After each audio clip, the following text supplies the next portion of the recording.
Okay, if we could have everyone take their seats for our next presentation.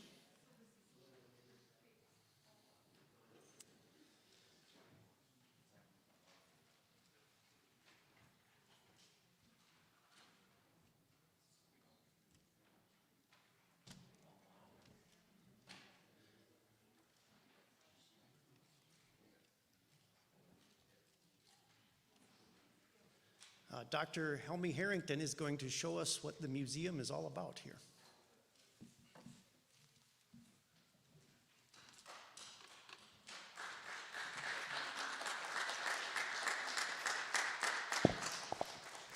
Thank you, and welcome everyone who wants to take a short tour through accordion history.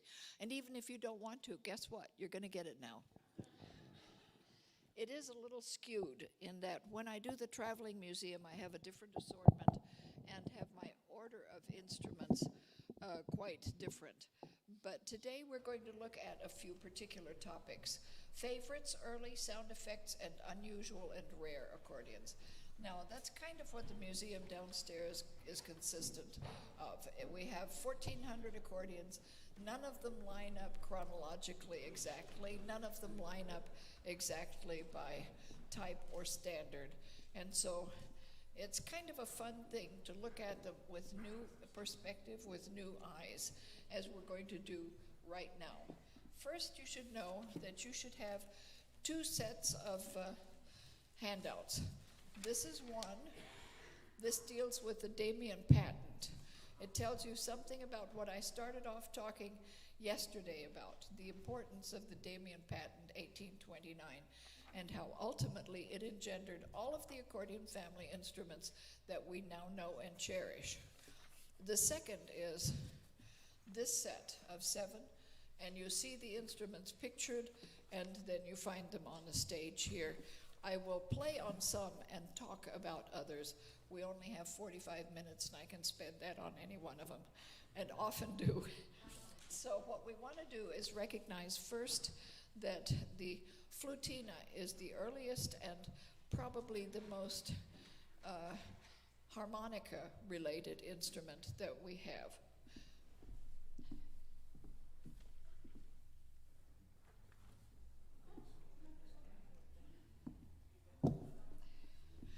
And this flutina is one that Kevin Friedrich found for us and donated. She's only 6 keys. The original Damien was a 5-key instrument, and now we have 6 keys. I'm sorry. She's very quiet, and she sounds just like a harmonica, doesn't she? It's about the same time. Just about the same time frame.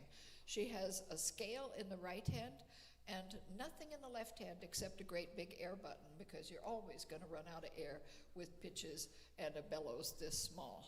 This is what it all began with. And now we go from this instrument.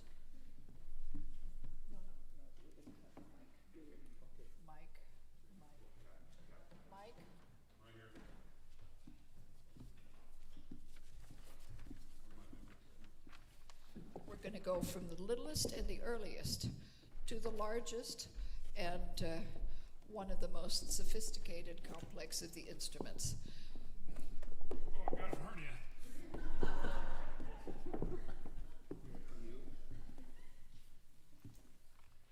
All right. This is Bill Palmer's Titano Super 5 Emperor. She is outfitted with MIDI. By the way, all accordions are she's, although I'm tempted sometimes to call this one or that one a he. What's more, you know, you leave them alone at night and the next morning you've got more. That's what my wife says.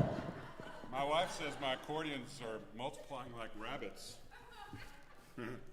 So, Helmi wanted me to show you a couple of things about this. Notice the length of the keyboard. It's got a huge keyboard and I guess 3 middles and the piccolo and the bass reed, but it also has this thing called a quint reed. Is that the right term? Yes, Helmi? yes. so you can hear is it a fifth? An octave and a fifth. An octave and a Depends fifth. on the shift. Some are fifths and some are octaves and a fifth. So, now, it is pretty heavy. I think it's, what is this, 40, 45 No, pounds? 34. 34 pounds. It just feels very heavy. It's very tall. The bass is what's unique. You can see, instead of the normal 120 bass, there are 160 on this one. And it does have the free bass feature and the regular feature. In quint system. Wow. Goes down to low C.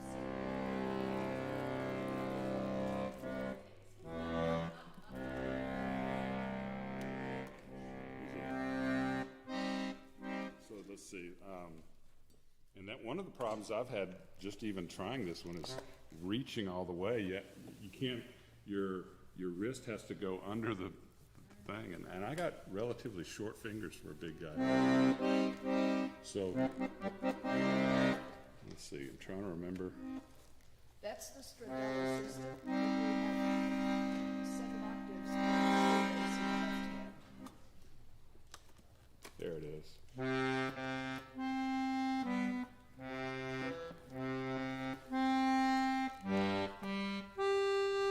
So when you hear the term free bass, it means you have single notes and you can play multiple octaves.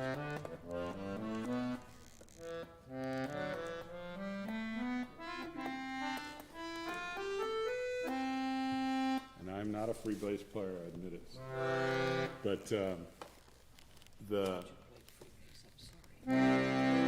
not much. But I just love the pitches that you have on this as far as the bass. So.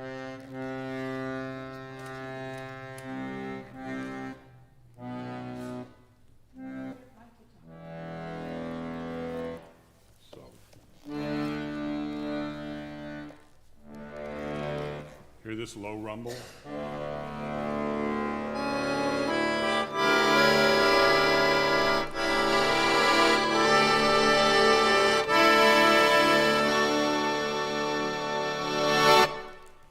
Puts out a lot of sound. Big bellows. Big bellows. Yeah. And it takes some Great muscle. reeds. We need Dick Contino here to really. Oh, wow. Yeah. This one carries the name Titano, but it was made by the Gimi company, and those are particularly, well, they're uniquely sounding reeds. It is the company that is today producing some of the best and most expensive instruments. My favorite and best category are those that are Spedali Super 6, the Hohner-Gola, the Gimi Super Series, which we have downstairs. And of course there are the Gimi, let's help me remember, Nova, and what was before that? Well, anyway, those instruments become very pricey. Most people would rather have a house. Serious was $45,000. The Serious was at one time. Yes, and that's what's downstairs sitting on the shelf waiting for you to look, touch, and admire. Sometimes people actually won't play. I don't have a moment, but I'm hoping Michael will want to know what it is. Use the microphone, please. I was just coming over to do that. It's got some stuck basses, so you can't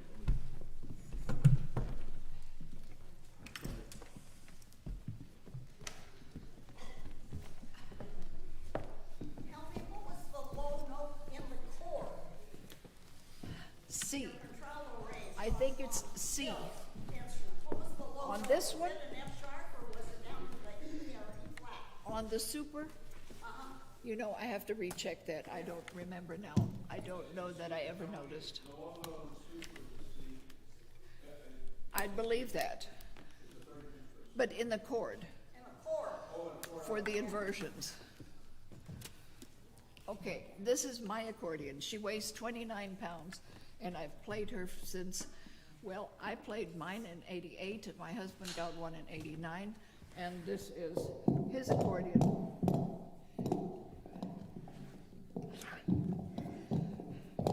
You know, my moving around is a real problem here. We ought to have a boom. Okay, for the treble section, I have a low E to a C. Next octave up. And piccolo. Now, people say real musicians want only dry tuning. Well, I have dry tuning on all of that.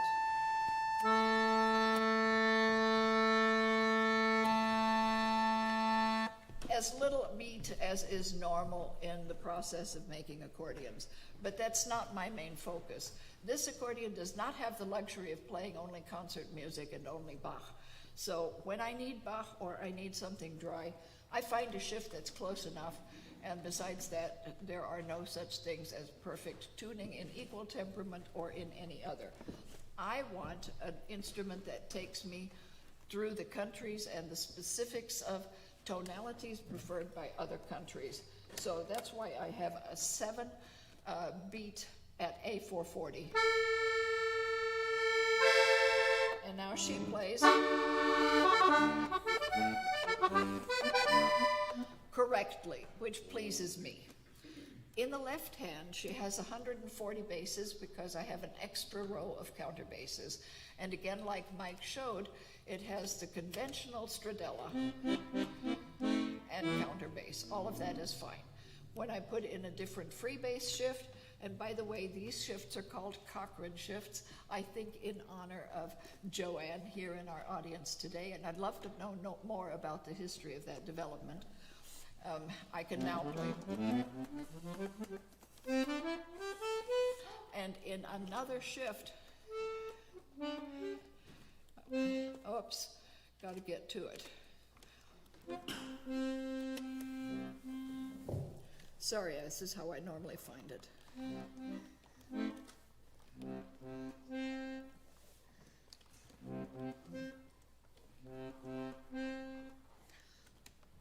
I normally find it, mind you.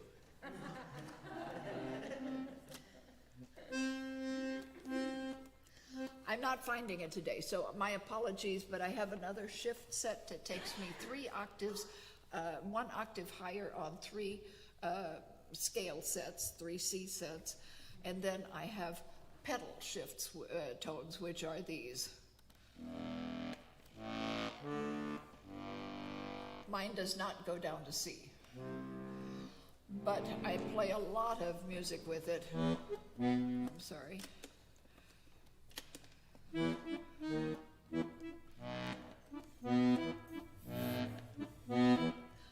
And even in popular or virtuoso music, it makes a lot of difference.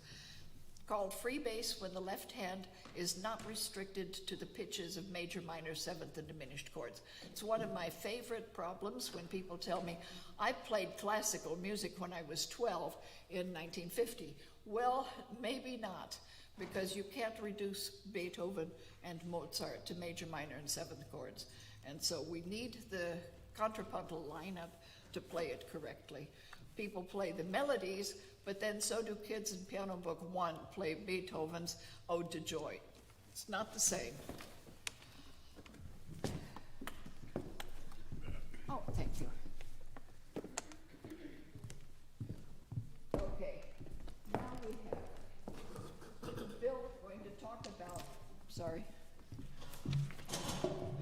Bill is going to show us one of the unique instruments that Titano and Palmer were responsible for, and that has to do with the Tiger. Tiger is a lightweight and readily recognizable instrument.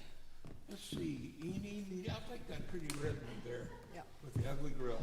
Okay. We'll get that straightened out one of these days. I want to lose the battle scars. Yeah, it's okay. Okay. Okay, I'll talk into this microphone here. In the early 1960s, people were beginning to realize there was a problem for accordionists who wanted to play in rock and roll bands. And there was this general feeling of, yeah, I play rock and roll, okay, and you play a what? An accordion. Oh yeah, right, Lawrence Welk, I love his rock and roll music. And it was just like some kind of a joke, and it was not a joke at all. It was perfectly possible to do that. After all, you could play jazz on it, why not rock? And Faith Defner and Dad had an idea of putting the quint reed in a small accordion. In this case, the Tiger was a short version of another accordion that actually this was a combo accordion. The Tiger was the big 120 bass version, but this had a quint reed in it. And if you couple the quint with the low reed, you get this sound.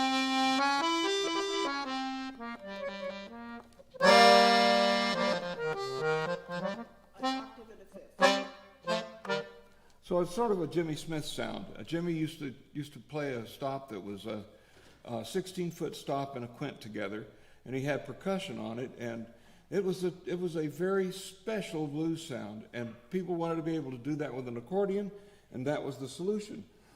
Well, when you got a quint that is played with an 8-foot stop, you get a different kind of a sound. You get a fifth, and it sounds like this. Now, sometimes when you're playing a chord, that can get very cluttered, but sometimes that's what you want.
Thank you.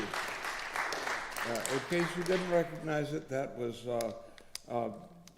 What a Friend We Have in Jesus. Okay. Anyway, that was my attempt at Caravan. My favorite recording of Caravan was the one that Alice Hall did. She only did one recording in her life that was published, and it was Caravan on one side and Pennies from Heaven on the other. And Dad liked that arrangement. So did I. Back when I could still play pretty well, I copied most of the licks I had on the accordion from that record.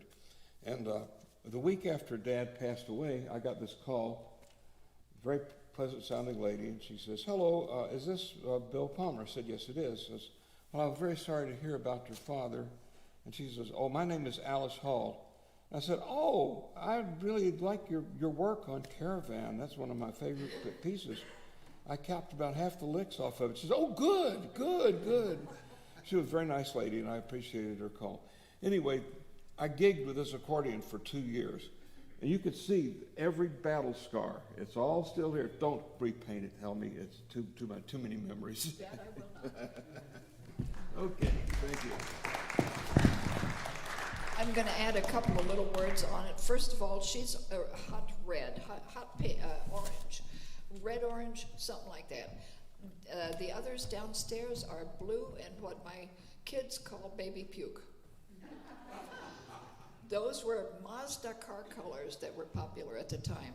And so they caught the eye of the audience looking at not just the guitar combos playing rock and roll, but the accordion with its particular colors and its reversed keyboard.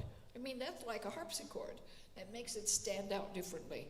But the other feature is that it's very lightweight, aluminum body, and has pickups installed for amplification.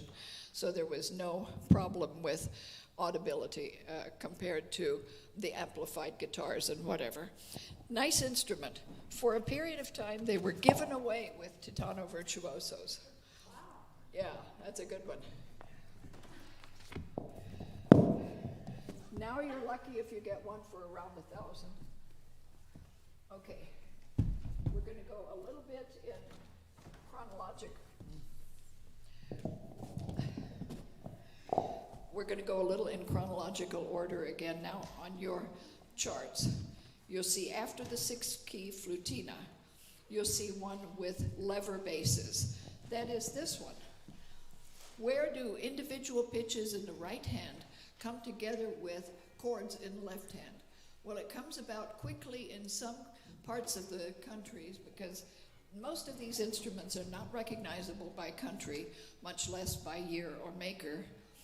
So we're happy when we find something that we can say, oh, this is a German or an Austrian or an Italian or a French trait. And that's what I can show you with the one in front of it. The one in front is clearly French. Would you hold it up? And she is beautiful. She has the inlays that are so well known for Italian manufacture, but her style is, like that. Beautiful. Downstairs we have some that even have scalloped bellows. Very, very rare instruments. So. Did you want to play that? No, that's fine, thank you. The next is that in the early 1900s, specifically in the United States and Italy, we have a development that affects all of us. First is small and powerful, like this Galeazzi, 1900. She is a 3-row chromatic. She has 34 buttons in the left hand, which are basses and chords. But you see on the sides, she has 2 levers.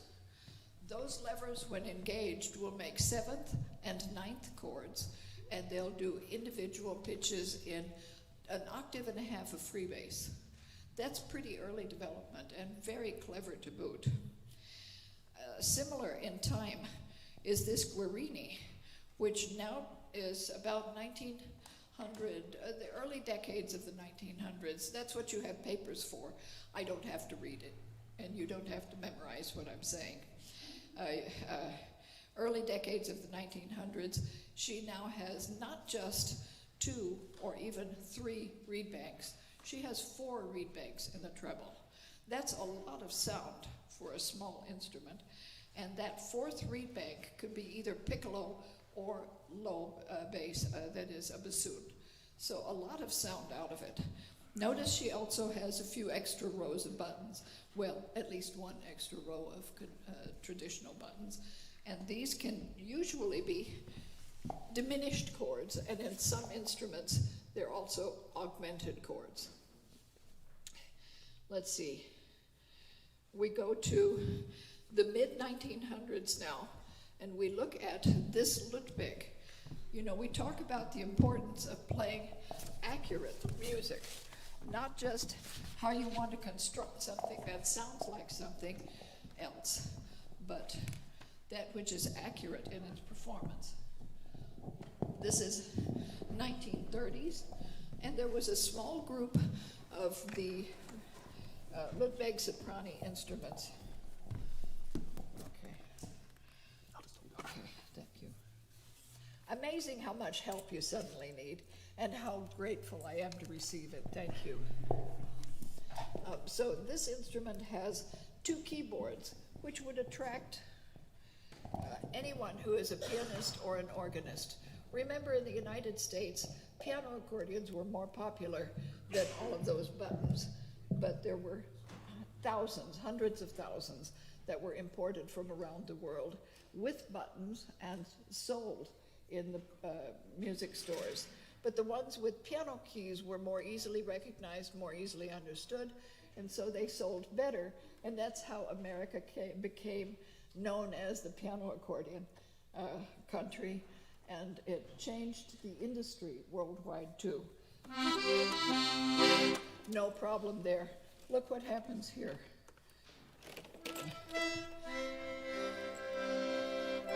Of course, I could make individual pitches.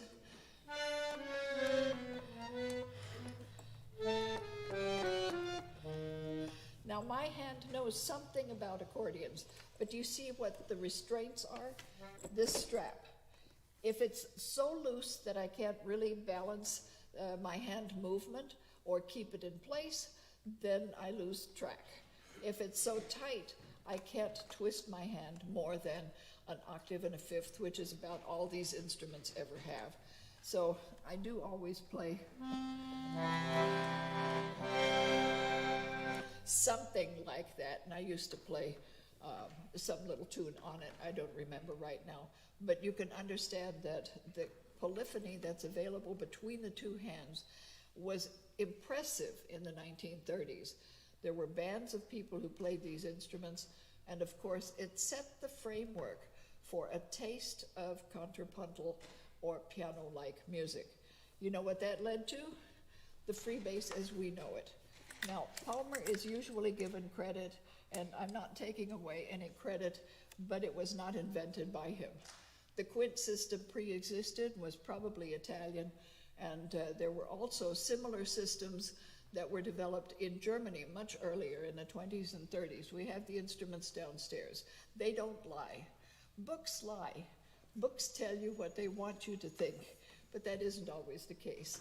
And so when America became conscious of how wonderful it is to play music accurately, and the taste went away from, or at least in addition to, the major minor 7 diminished chord complex, then we have freebase developed as quint, maybe first, and then the interactions with the Russian freebase, the bayan system, which is what Stas plays.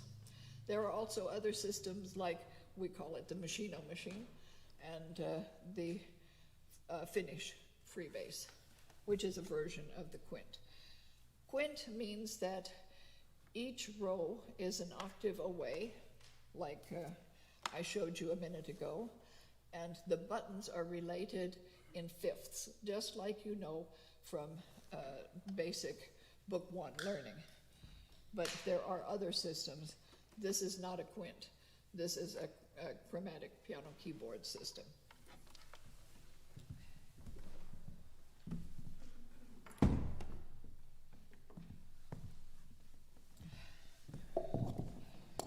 Talk about a honker. How do you like this one? She is a big baby girl. She has lots of keys, shifts in the right hand, and in the left hand too. These are shift arrangements, and the bass section is played like a piano keyboard, like I just showed you, but with a more elaborate format.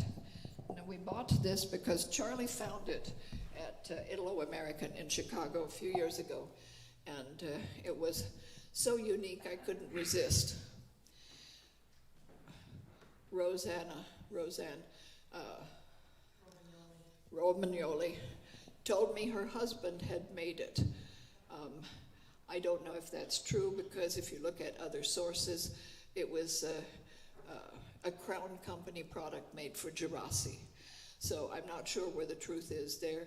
Someday maybe we'll find out. But in any case, it's a very interesting instrument, and Kevin played on it when he was here, but I haven't handled it much. Okay. They're just variations of large and small. Now I'd like to go for a moment to sound effects instruments.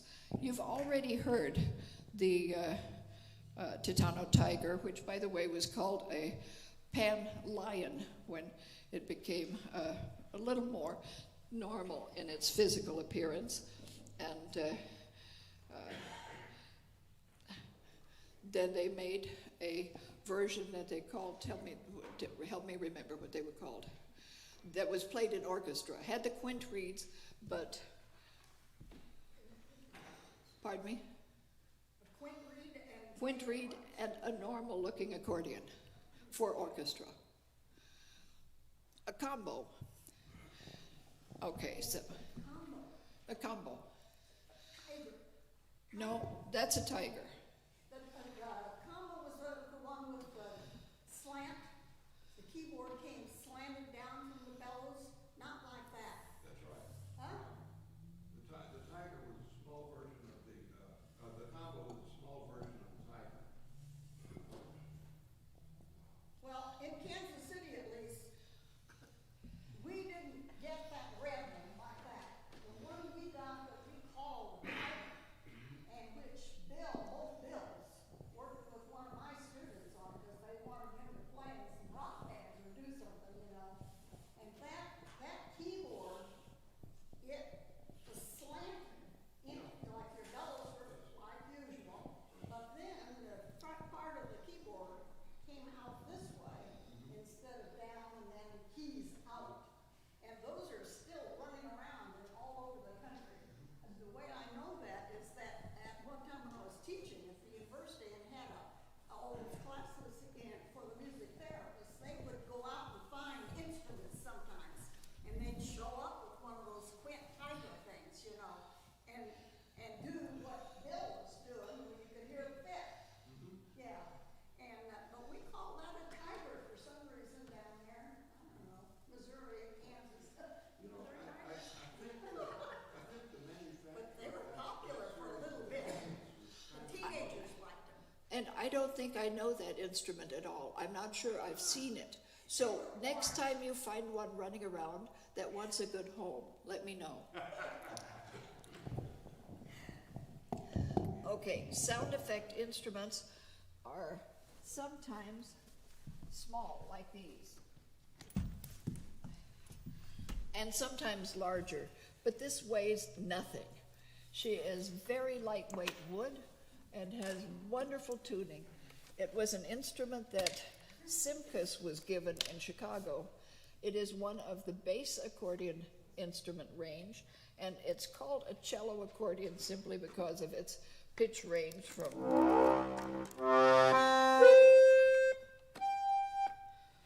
I guess that's as far as it's going to go. No bass section, no left hand.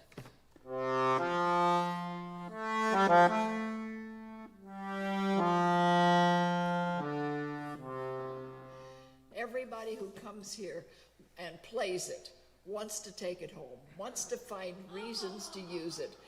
Simkus found it given to him, and he couldn't find a use for it, so he thought we might, and boy have we.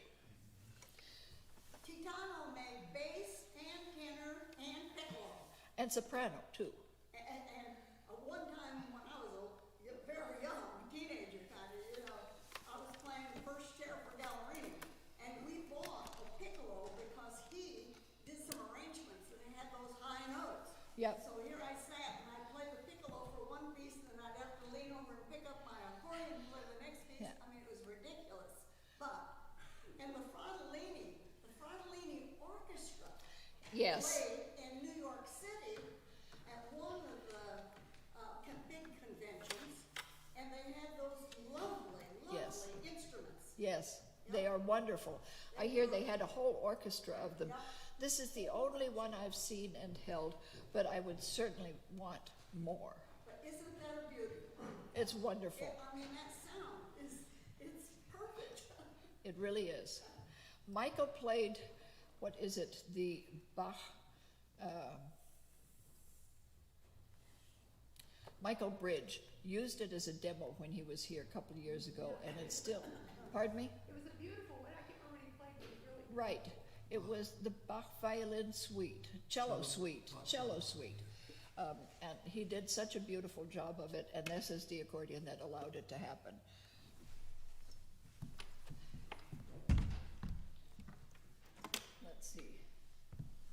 Horner with a horn. Talk about sound effects. I'm so pleased with this instrument. I've seen it in picture books. I've never had one. And so it was last year, my daughter, wherever she is, dear child, I mean family members, they do all support what happens here. She found it advertised, she bought it, and she gave it to the museum. This is a Horner with a horn, known as an echophone. There are a number of models that were made, and I'm so pleased that I have this one. Nothing other than a simple one-row diatonic. But she sounds, oh, she sounds fine if I would give her air. These are octave ranges.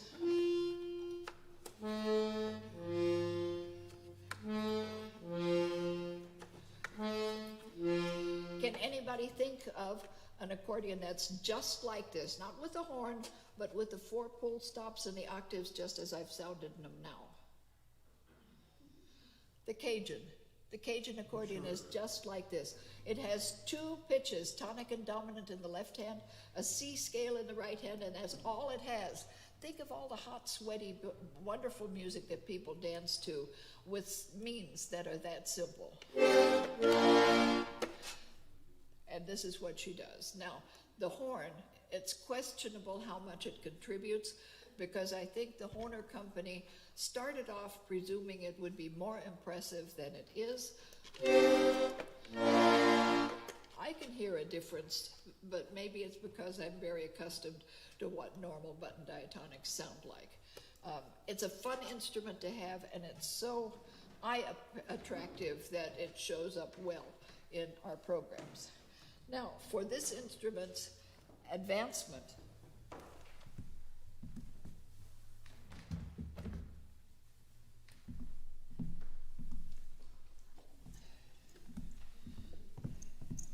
we have a button diatonic that I designed in '96. I had the Polverini Company make 6 models. Paul plays one, I play one, and the others have found other homes. And you already know that it has helican basses. Helicans are super low. They're not lower than the pitches on a standard Stradella accordion, but they sound different because they have overtone ranges that are different. So that's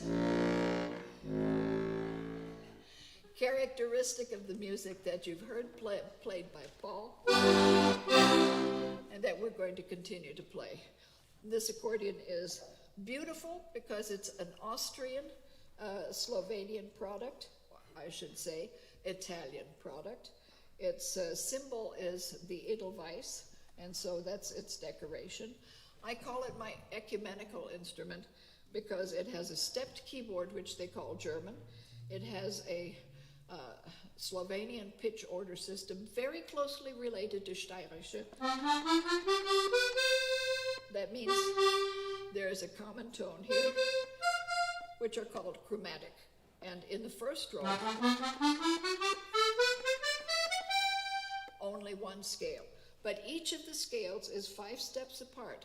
So whatever I play in one row, I can move over to another row and it plays automatically.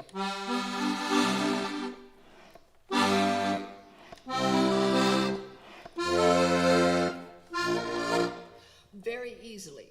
This is the instrument on which anyone can modulate from one key to another just by changing a row position. Fingering is the same. The only difference might be you'd have to pay attention to those accordions which have a Gleichtone and those which do not. Gleichtone is German, means same or equal pitch.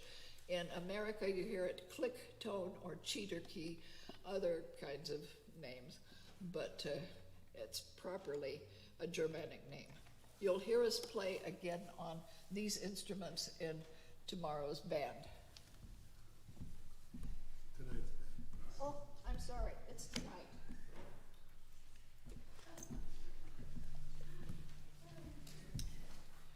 And this is another of the sound effects instruments, one that I'm particularly fond of because of her unique appearance.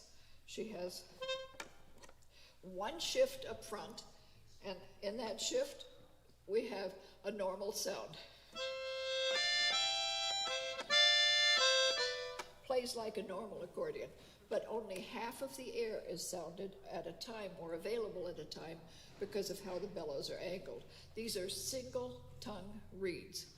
In the left hand, I have no bass section whatsoever, so it opens and closes. It is very much like the tradition of the English concertina. You can change bellows with each pitch, and that makes it possible never to run out of air or to be uncomfortable. If I flip the shift,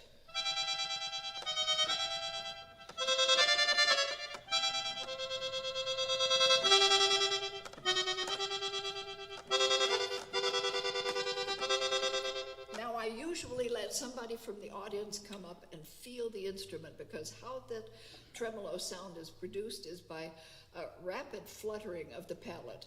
It starts and it stops, and that's adjustable to the speed of the tremolo.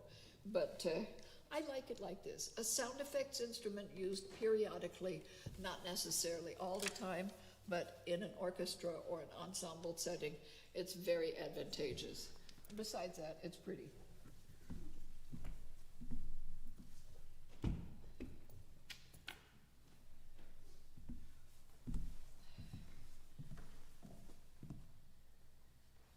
Sound effects.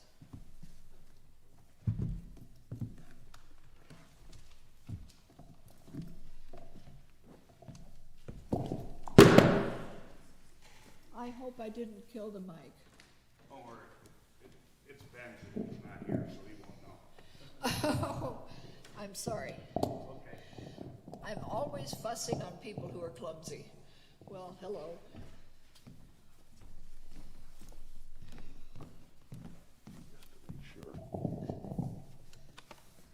I won't do it again, I promise. No, it's okay. long I as love it- you too. As long as Ben's not watching, you won't know. This is made by the Colombo Company, which is a San Francisco company, and it's a standard Stradella in the left hand with a number of shift settings, but in the right hand I like to use it because it shows me one reed, it allows me access to 1, to 2, and to 3. And there you go for the French musette tuning. We can take the reeds that are the closest together, and we can take the ones that are the farthest apart. And that makes a great difference. Now, for those of you who know a little bit about acoustics, a wave is usually something like this compared to a straight line. When the wave is synchronized with an overwave at the same node points, you get that tuning. You get that musette clean. When you don't have them tuned exactly, they sound like most accordions that call a 2-reed a musette.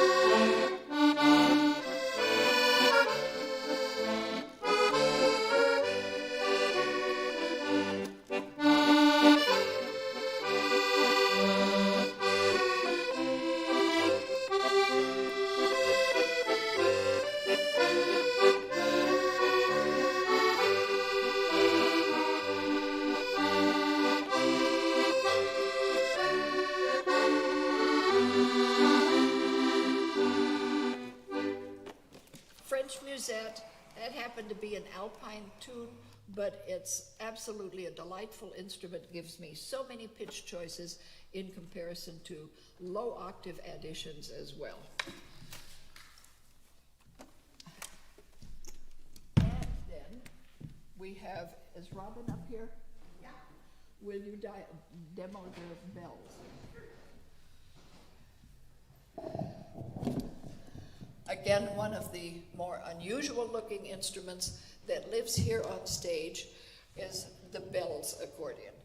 The bells are controlled electronically by the accordion keyboard. It happens to be laying on its back right now, so maybe Robin will tip it up a little bit so we can see it in its full glory, in its normal glory.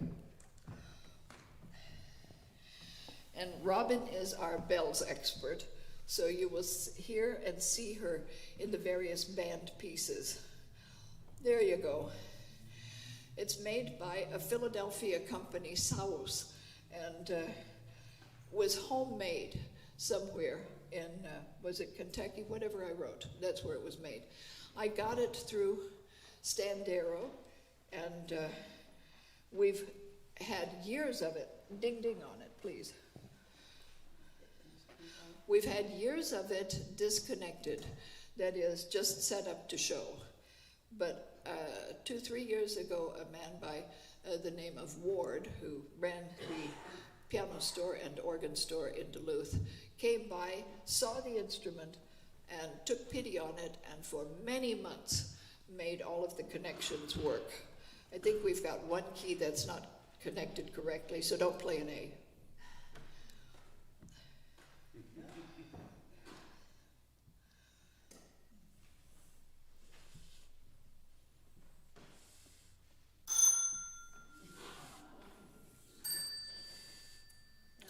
Do a C chord, C scale.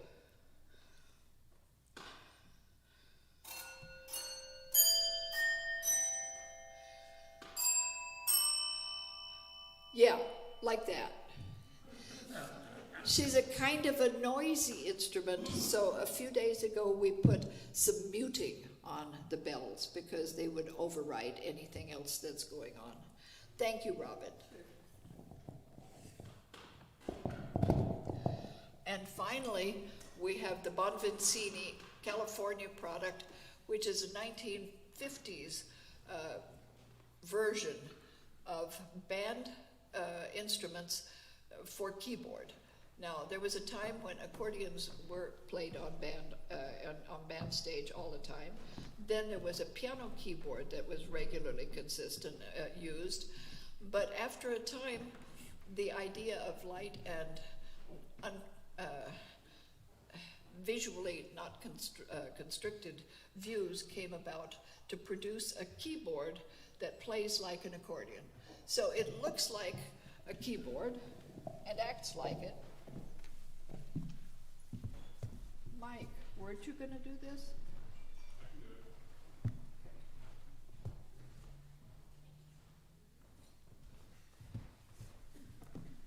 So I've never played one of these before, but for an accordionist, it's laid out just right for an accordionist. So normally, Helmi says you stand or you can sit on a stool like this.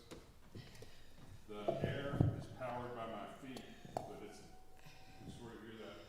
But that's only a fan. That's the only thing electronic about it.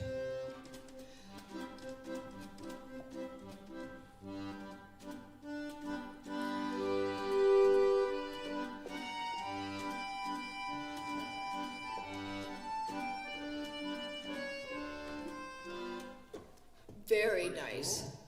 And it's got shifts just like an accordion. How do you control the volume? With the pedal. Push it down further, it gets louder. Like an organ. Oh,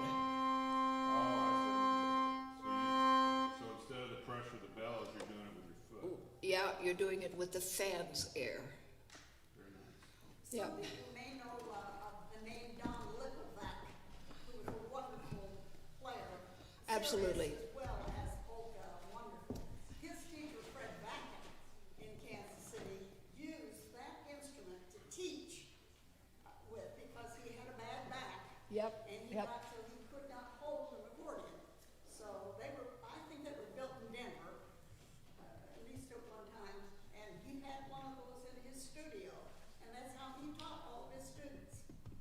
And there were other companies that made it too. There's a product with Scadelli, and there are some that have MIDI attachments and so forth. But I'm fond of this one. I think she's the basic and the right thing. And it's all Stradella? Yep. Very nice. I'm looking for a Reuter keyboard on it, mind you, one of these days. Okay. Presented here We do need your financial support to continue to bring you these events and to maintain this facility.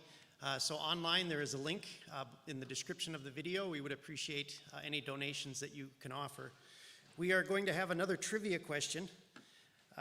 This one, according to Helmi, which accordion family instrument is easiest to play, easiest to learn, easiest to compose for, easiest to change keys, and most complex or disorganized?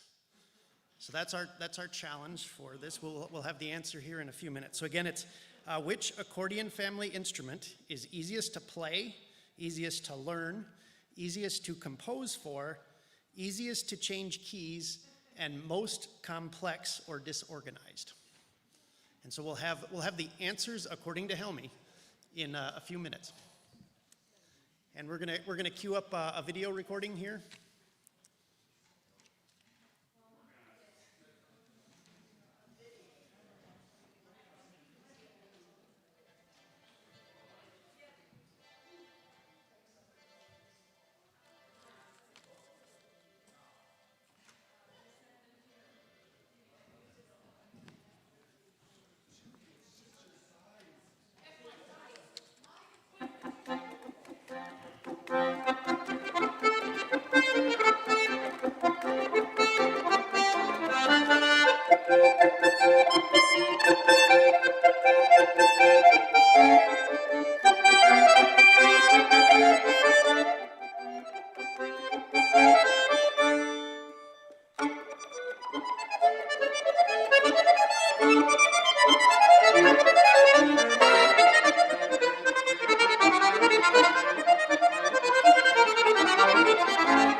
hear you. Whoa. Yeah, I can see it really popping. Switch. What's the label there? Label that, label that, label that.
Okay, we're gonna start our next presentation, so if we could have everyone work their way back to their seats, please.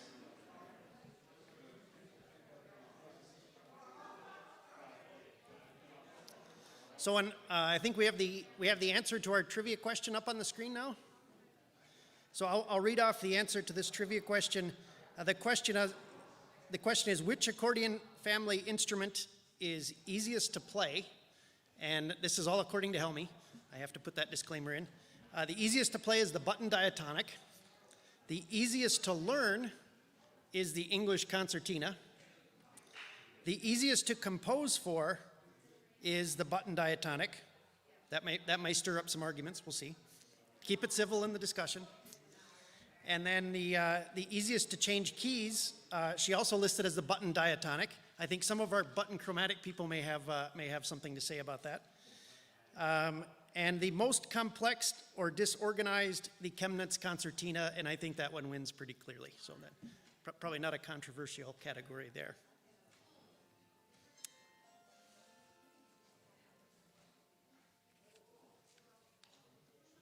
So next up we have Willard Palmer back with us again.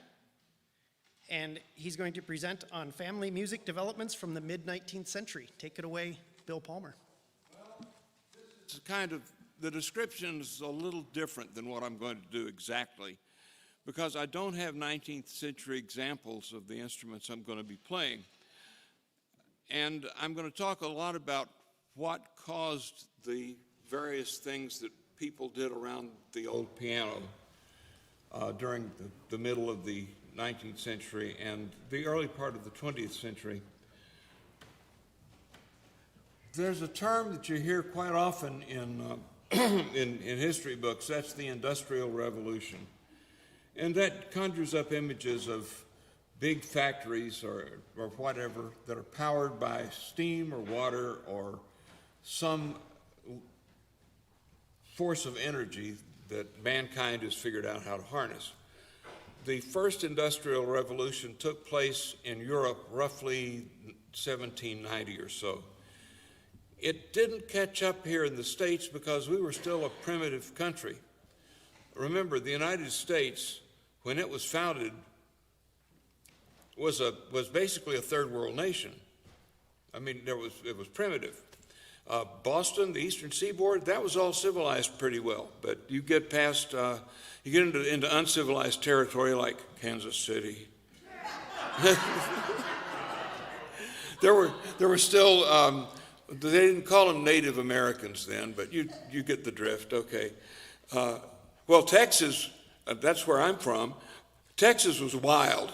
I mean, although I've heard tell that there were some rather active, what would we call them?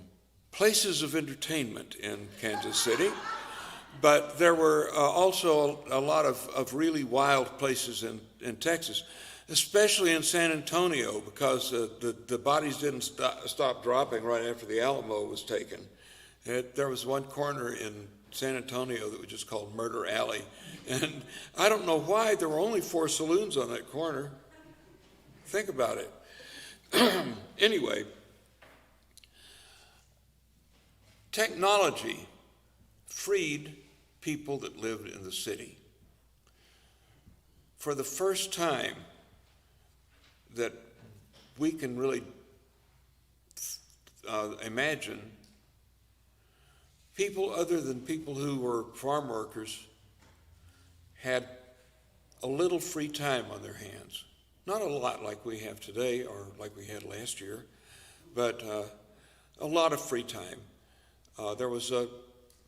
People would gather together around the old piano, if they had one, and they would sing songs, they would do whatever it is they wanted to do. And there was a big upsurge in printing. Printing became a mass production kind of enterprise. So we saw books published at a rate that they'd never been published before. We saw people learning things at a rate that they'd never learned things before. And the result of that was a general increase in the affluence of just about every country in the world, and an increase in the number of musical instruments. When people have free time, they start developing things. And most of it at the beginning of the United States took place on the Eastern Seaboard. That's where the population was concentrated. And roughly 1840, there was an instrument that everybody started playing. That was the banjo. Now, a fellow named Joel Walker Sweeney got a patent on the banjo. I don't know how he did that because he obviously had pinched it. The banjo was brought over to the Americas by the slaves. They didn't carry them with them because they made them out of natural materials at home. But we can still document an instrument in the Gambia called the Accordion, which is a large gourd, about this big around, that has a skin head stretched over it, and it has a neck with 4 strings on it. Now, the 5-string banjo, like I have here, is what Joel Walker Sweeney patented. It didn't have the back on it. That's called a resonator. That takes the sound that comes off the back side of the head and it brings it around the front. And if you set that up, you obviously get more sound out of the banjo.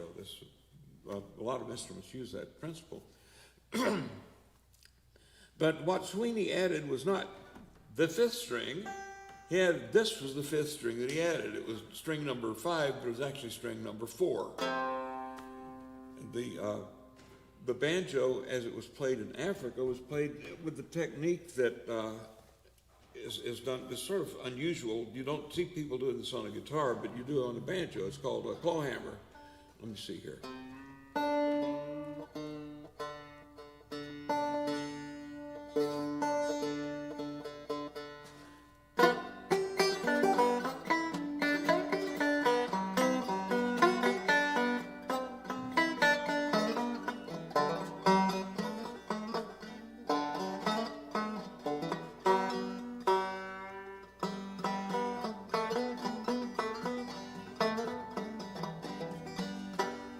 You're hitting down with your fingernail, and your thumb comes to rest on the string that it plays next, and it bends on the way up. They also come in here like this. So this style actually came to the States from Africa. It didn't go from the States to Africa. It came to the States from Africa. And it's still played a lot in both areas. They still have Accordions in the Gambia, and they still have people playing clawhammer on Grand Ole Opry. So that was considered to be the first instrument that was invented in the United States. But it wasn't. It was invented in Africa and pinched. So the next instrument that became very popular, though, was an instrument that was brought over by a German fellow named Karl Friedrich Zimmermann. He was from Markneukirchen, which is right close to where the Weltmeister accordions are still made. And it was always a center of musical activity. Hopf, the guitar company, had a factory there. And Zimmermann came over with an instrument that he called the Volkstitter, or the autoharp. And he also brought something else with him. How many of you are familiar with the term tablature, as it refers to, say, guitars and mandolins and things like that? Okay. How many of you remember the old Hammond chord organ course that had the black marks that showed where you mashed down the keys? Okay, that's a tablature. A tablature is a pictorial representation of notation without the pitches actually being shown on the page. Sometimes you'll have notation with the tablature running underneath it. It's very common on the 5-string banjo because when you indicate a note on, say, a banjo, if you're talking about an open string, that's a 0, and you put a 0 on the line that represents that string. And if you're talking about a 1st fret, you put a 1 on the line that represents the string that's being fretted. And that makes it very easy for people who have no musical notation training at all to read music for the instrument. It's especially helpful on the banjo because there are at least 150 different ways to tune a banjo. Aren't you glad you play an accordion? And I know a lady who has actually collected well over 100 different tunings, and once a month she used to publish the new tunings that she discovered. Of course, some of them were simply differences in octave and all that, but most of them were were based on the ways that certain notes in a song fell on the instrument, made it easier to play that particular song. Violins occasionally use tablature if they are being played by country people who don't have any musical training. Although there's more of a tendency for a country violinist to be able to read notation than there is for a country guitarist. Now, for the guitar, of course, they have to draw an extra staff line to do the tablature. But that style of writing actually goes back to the old European lute system, where they used letters for the names. This would be O, and then A, B, C, D, E, down the string. So you had to separate your mind from the idea of playing a pitch and just get the idea of you mashed down the wire where that number was. And that made it very easy to learn various kinds of instruments. Well, Carl Friedrich Zimmermann came over to the States. He brought three things with him. He brought the auto harp. He brought a form of bandoneon, which is very simple. His instrument was almost the same as the modern day Chemnitzer, but he stole it. And he also stole the auto harp. The auto harp that he brought over was actually a design by a fellow named Carl Friedrich Güter, who was from Mark Neukirchen, and he designed basically what you see here. Now, this is a modern auto harp. Instead of having wooden bars that run from here to here and are spaced wide enough apart that you can drop something in between them, this has 21 bars that are right next to each other. And because of the interesting design that the Oscar Schmidt company came up with bars that are made out of a channel of aluminum and sliding buttons here, you can actually put any chord that you have in any position on the auto harp. And that makes it possible to do something that Oscar Schmidt and Carl Zimmermann never even thought of, and that was arranging the chords in a logical manner. I don't know whether the guy who came up with this actually played the accordion or not, but it made a lot of sense. His name was Brian Bowers. He arranged all of the major chords down the middle in fifths. And then here he put the seventh chord that corresponded to the key that you were playing in. In other words, you would have a C here, and then this would be your G, seventh. But here's your G, there's your D seventh, here's your F, there's your C seventh, here's your B flat, there's your F seventh. So this relationship here makes sense, and that relationship there makes sense. And then the relative minors are down here on the bottom. You've got below the B flat, you have G minor. Before the F, you've got a D minor, C, A minor, G, E minor. And then when you get into anything past the G, things start going crazy because you run out of room.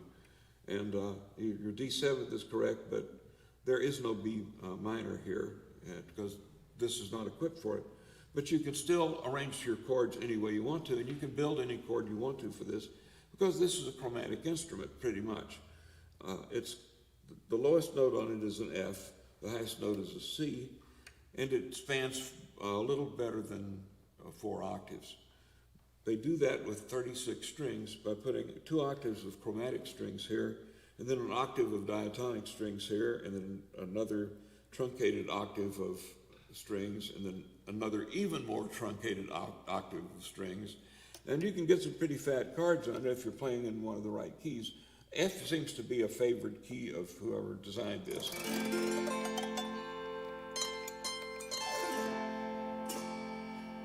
My face is acting as a mute, so sorry about that. It's pretty decent range. Can I move this down a little bit? Okay.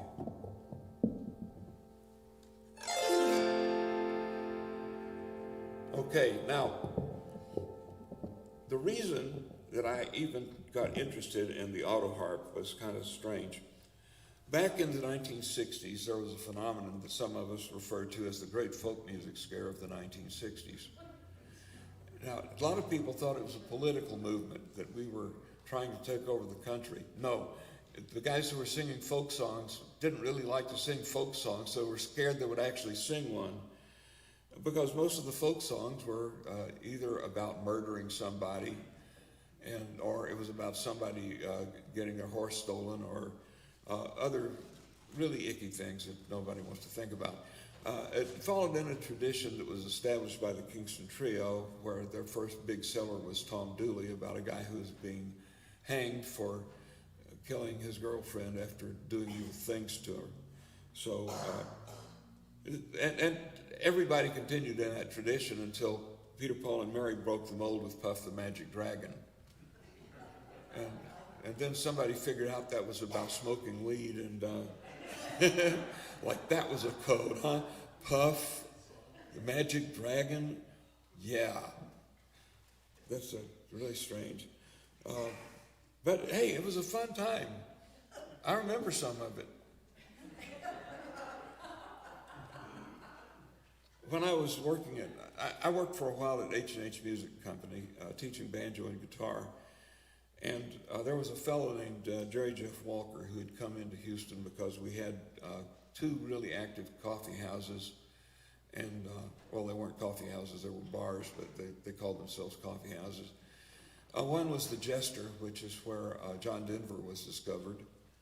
And the other one was Sand Mountain Coffee House, where Jerry Jeff Walker debuted a song. So here's what happened. Jerry Jeff comes into H&H Music Company, I think it was the middle of March or April, and he says, "Man, I just spent a week down in New Orleans. Boy, that was something. I've never been to Mardi Gras before. That was amazing. I got drunk and I got thrown in jail. And well, I didn't get thrown in jail because I was drunk. I got thrown in jail because I said the right thing to the wrong woman. She was the bartender's wife. And there was an old black guy in the cell with me who used to be a song and dance man. He showed me some of his moves, and he told me some of his stories. So I wrote a song about him. You want to hear it? Yeah. No, I'm not going to do it tonight. I can't, my throat's shot. But he said, "Do you want to hear it?" And he said, "I'm going to debut it tonight at Sand Mountain." So he sang Mr. Bojangles for us. Bill Northcutt and I were the first two people to hear Mr. Bojangles. And it was a lot different from most of the stuff that Jerry Jeff wrote. So Jerry Jeff said, "Well, I'll see you later," and said, "Goodbye, good luck," and he left, and Northcutt turned to him and he said, "You know that Jerry Jeff ain't never gonna amount to nothing." Boy, was he fooled. Oh well, a lot of people make bad judgment calls. You remember when the fellow said that Bohemian Rhapsody would never sell because it was too long? Yep. Think of all these people who are investing in Bitcoin. Sounds real good right now, but just think about what happens when somebody finds out you can't buy food with them. By the way, this is just a plug. It's a plug for a book that nobody owns. You can download it off the internet.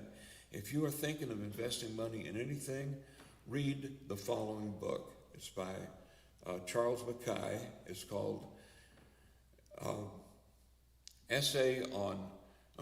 Memoirs of Extraordinary Popular Delusions and the Madness of Crowds. It was written back in the 1700s. And he explained about the Great Tulip Bubble. The Great Tulip Bubble was concerned with this. At the time, people were paying exorbitant prices for tulips. There were some wealthy, rich people, like people who were royalty and landed gentry and so forth. And someone sold a solid black tulip for 10,000 guilders. That's about $2 million in today's money. And then somebody said, "You can't eat tulips." And somebody else said, "You know, he's right." And then everybody said, "Away with tulips." And the Dutch economy fell apart, and then the English economy began to fall apart.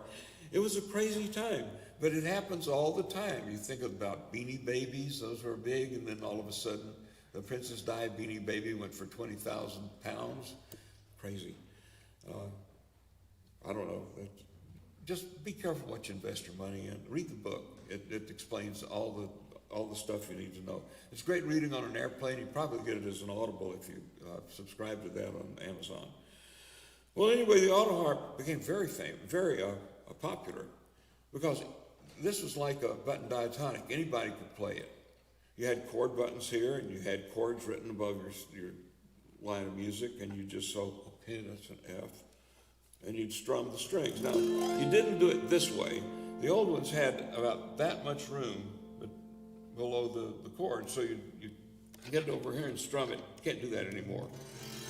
The reason you can't do that anymore is because Maybelle Carter discovered when she was working at radio station XCRF with her family, with Helen and Anita and A.P. Carter, that they couldn't pick up the auto harp on that microphone. They were only doing a single mic thing, so she put it up. They put it up this way. It was actually Anita that did it, not Maybelle. But Maybelle learned the technique after Anita kind of drifted off. And you could play melodies on it. Here's that classic Wildwood Flower.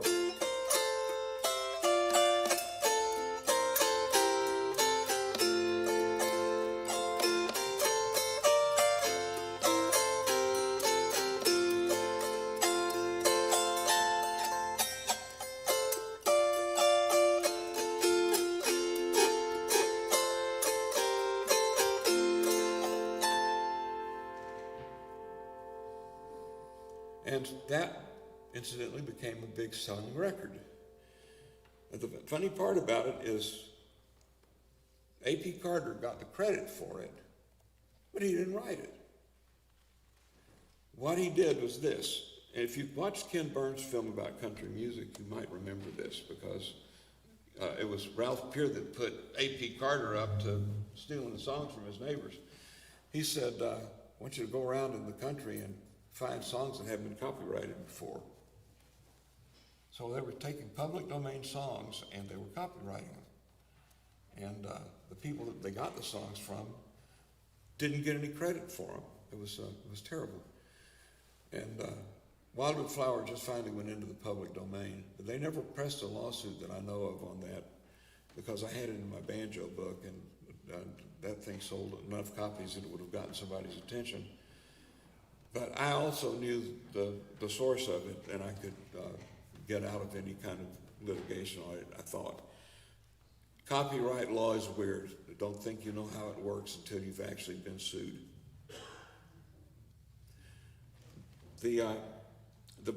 The auto harp was selling around 10,000 units a year at the turn of the century. That's better than guitars were doing. In fact, the guitar barely existed, because the guitars that we had in the country at that time were mainly made in Spain. C.F. Martin made some, and they were all very light and they were all very delicate, and they just weren't what people wanted. They hadn't come up with the big bodied instruments. The banjos were very popular because they were not terribly difficult to play, but you could play some pretty nice stuff on them. And they had ladies' banjo bands. I'm sure that most of you out here find that extremely interesting, because we look at accordion symphonies, and traditionally accordion symphonies are about, 75% female? Is that about the right ratio? Yeah. And banjos, nobody ever thought of banjo as a ladies' instrument, because we listen to people play the banjo now, and they whang out bluegrass on it, and people don't think of women as being bluegrass musicians. That's changing. That's changing very radically. Another interesting thing about the bluegrass market is bluegrass musicians themselves generally are not fond of accordions. I don't know why, because Bill Monroe used an accordionist in his band for several years. It was Sally Forrester, who was married to Howdy Forrester, the fiddler. And A.P. Carter's sister-in-law, Helen, played the accordion with them on XERF. And it was very prominent in the sound of the group. The other, of course, Joey Miskelin plays backup on a lot of bluegrass things now. And there are a number of accordion players in Nashville who are now working with bluegrass bands. So if anybody gives you any lip about trying to play bluegrass music with a bluegrass group on your accordion, not that I see a lot of people in this room that would be doing that. I just don't see Joanne going out and playing with a bluegrass group. But you might find it fun and entertaining, so you never know. It's having extra skills never hurts anybody. So don't scratch that off your bucket list. It may be of more value than you think.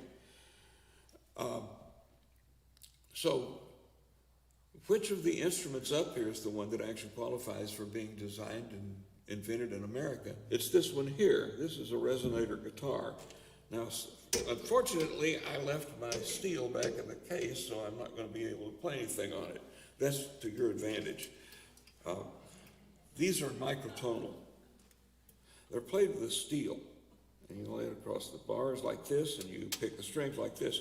This instrument has a characteristic that's kind of interesting. That's unamplified.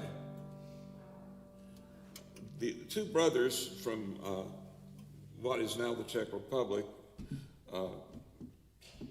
their last name was Dopera, came over to the U.S. and they started building these lap steel guitars, and they also build them with a lower fret. In fact, Jimi's playing one in the band tonight that has a standard action on it. And these were very popular with bluegrass bands because they were loud. You could hear them over the sound of the banjo and the fiddler and all that. And the regular guitar was just, all you could hear was pulses. You couldn't even hear the pitches at all. So the Dopera brothers invented this thing. They invented 3 different versions of it, and each time their partner messed them up on their contract, and they lost their patent. So this was one of the final models. It uses what they call a spider bridge, but it has a mechanism inside it that's shaped like one of those diaphragms inside of a Victrola in the arm, you know, where the needle goes. You put it down on the record. Only it's about that big around. So it reproduces the entire range of the entire spectrum of the frequency range that humans hear with a great deal of ease, and it's pretty easy to imagine having this thing in the band. Well, they called it the dobro. It came from do from Dopera and bro from brothers, but it also in Czech meant good, and these things sold like crazy. They didn't actually come into existence until about 1925 or so. So it's a little bit past our technological and industrial revolution, but it's still, the production of these things was influenced heavily by the development of technology and another important thing, and that was the creation of the Transcontinental Railway. Because until the Transcontinental Railway was completed, there was no way to really get heavy goods from, let's say, New York City or Chicago or Kansas or wherever your manufacturing took place to, say, California. How are you going to get a piano to California? No, you're going to go down to the Straits of Magellan and come back up this way. And by the time you get to San Francisco, that piano's warped. Not a good thing. And bringing one over in a Conestoga wagon, well, what were the odds of getting past the Native Americans that were kind of resentful of certain people of non-color invading their territory and saying, "Oh, this is ours"? You know, is a very definite problem. So you have this big gathering of instrument manufacturers in, let's say, Boston. That's where they had people in Boston, Philadelphia, New York City, and Groton, Connecticut, manufacturing nothing but banjos. And they were turning them out, just cracking them out like crazy. And they were largely handmade, but once they started using water wheels for power or steam engines for power, or they had hydroelectric power, which happened later down the road, they started cranking these things out pretty quickly. And the level of quality was pretty high, especially on the banjos. Banjos are pretty easy to build. I built this one. It was really not much to it. I bought a rim blank and a couple of other parts and this resonator, and I bought this neck here and just put them all together. Now, granted, I had studied how banjos are put together for about 15 years, so I knew what I was doing. But anybody can build a banjo. In fact, when Tracey was getting this thing out for me, he said, "This is the one that has a CM on the headpiece?" I said, "Yeah." I told him what that was for.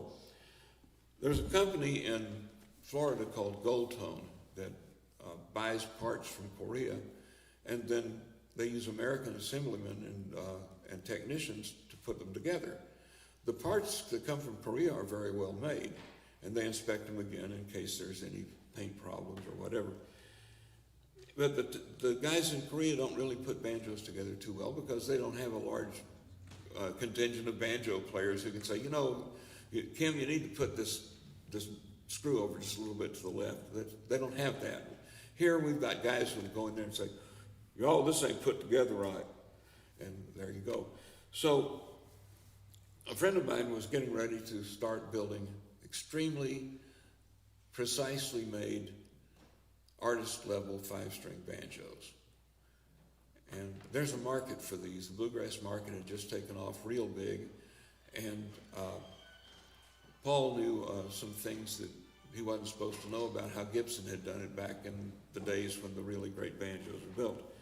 So he furnished the rim and the tone ring, and I had the other metal parts and this resonator here. And then I got this gold tone neck, because a regular neck by a technician would cost you anywhere from $450 to $750. I could get a gold tone second for $75. You know, do the math. And all that would be wrong with it, maybe have a scratch or a little ding or something. So I was putting them together, and I mentioned this to a friend of mine, and he said, "Well, you don't want to use those gold tone necks. Nobody will touch a gold tone at a serious convention." I said, "Oh, I'll take care of that." So I got a black veneer and I put it on with some carpenter's glue, and I made 4 of these. I got 4 question marks, and I inlaid them into the banjo headpiece, and then I took out the block down here where it had gold tone written on it, and I set it up, and just to add to it, I got a gimme cap that was made with a big gold question mark on it. Guys would walk up to the booth and say, "What's with a banjo with a question mark?" I said, "Play it." They'd sit down and they'd play it, and they'd go, "Man," pardon? I believe it is, unless someone uses accordion picks. Thank you, sir. Just roll it to me. Oh, there we go. Oh. Thank you. Yeah. I remember when I could get these for $0.25. Now they're $1.50. Thank you. Yeah.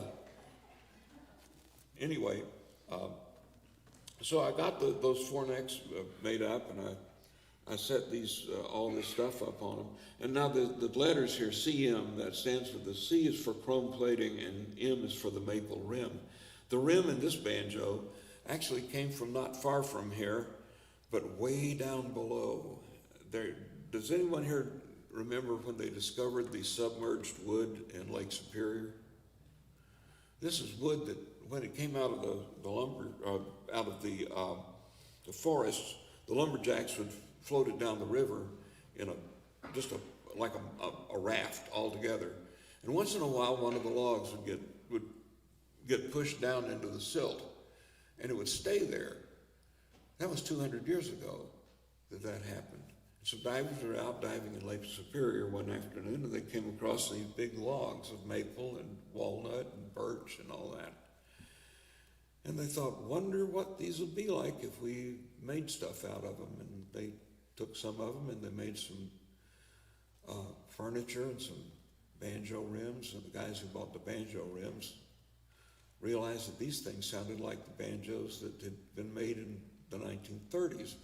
like Eddie Peabody and Earl Scruggs and all these other guys played, that they couldn't get that kind of wood anymore. And so a friend of mine started making banjo rims out of this stuff. And since I had a website about banjo set up that also evaluated parts, I got a lot of free banjo rims. Now those things were going for about $150 to $250. So I did right proud with that, and this banjo is one of the results of it. Well, I'll play something on it that sounds better than the clawhammer did.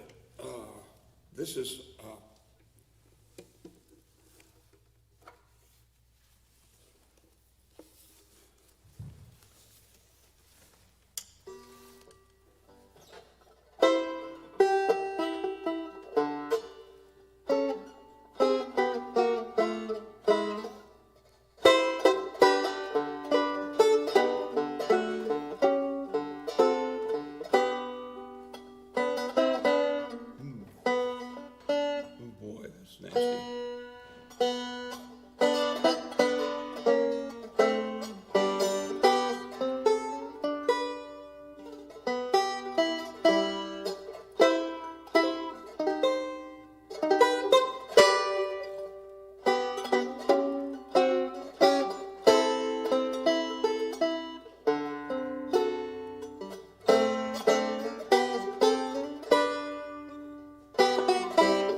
So, this thing it's not quite like a 1930s Gibson Master Tone, but the guy that had me do these banjos made for me sounded exactly like one that he had that belonged to Earl Scruggs that he had done a recording with. In fact, we A/B tested it several times at various conventions, and nobody could tell the difference in the way they sounded.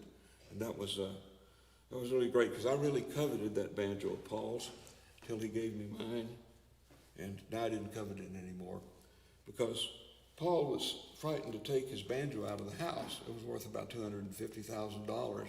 Mine, I could replace for 1% of that, so that was a nice thing. Anyway, are there any questions? Where does the ukulele fit in with those? I don't play the ukulele. It's a religious thing. Oh, how did the ukulele get it? The ukulele has a very interesting history. Let's see, we've got a few minutes. The ukulele was introduced into Hawaii by the Portuguese. It was a little instrument called a machete, and that's what it was called until the Hawaiians decided they were going to call it the jumping flea, which is ukulele in Hawaiian. Because you see that on some old scores. Uh-huh. Down there. Yeah. And The ukulele has something in common with this. It uses what they call a reentrant tuning, which means that your lowest string is not necessarily the lowest string in pitch. This is the 5th string, and so it should actually be lower than this one. But it's an octave and a 5th higher, or an octave and a 4th higher. This is it's called a reentrant tuning. The concert ukulele and the soprano ukulele use a reentrant tuning. The tenor ukulele has the option of using a string that's an octave lower than the reentrant string, so it's like the basic guitar pitch thing. And then the baritone ukulele is always tuned like the first 4 strings of the guitar. And they're a tempting instrument to learn, but if I'm going to use any of my finger strength, I'm going to have to use it on something that I'm actually going to play in front of people. And the main reason that I got interested in this and this was 3 years ago, 4 years ago almost, one of my friends who was a doctor called me up right after I had some tests and said, I saw some anomalies on your treadmill test. And I said, really? I'd like to give you a heart cath. Come in tomorrow morning. I had a heart cath before. You know, you reach a certain age, you have a heart cath. It's part of the deal. So he did this heart cath on me. And 40 minutes later, he walks in and he says, well, you have 4 blockages. One is 100% and 3 of them are 80%. I went, 100%. That's the same numbers that James Fix, the runner, had when he dropped dead. Oh yeah, that's called the Widowmaker. I guess I'm not going to be going to that accordion convention next week in Las Vegas, huh? He says, nope. We have you scheduled to come in tomorrow for your surgery. And I had a quad bypass. Well, fortunately, although you can't tell it now, I was in really good shape because Julie and I were working out twice a week at a gym in the Heights, and we were pretty serious about it. And in fact, when I'd done my treadmill, I did 5 minutes at 3 miles an hour on a steep incline, and I wasn't even sweating, you know. And I'm surprised that I was still alive, actually. But you know, they did the work, and after I had the surgery, and they put me through 12 weeks of rehabilitation, I was doing things that I had not been able to do before. One of the things you learn how to do, the first exercise they teach you is this. Let me get this up out of the way a little bit.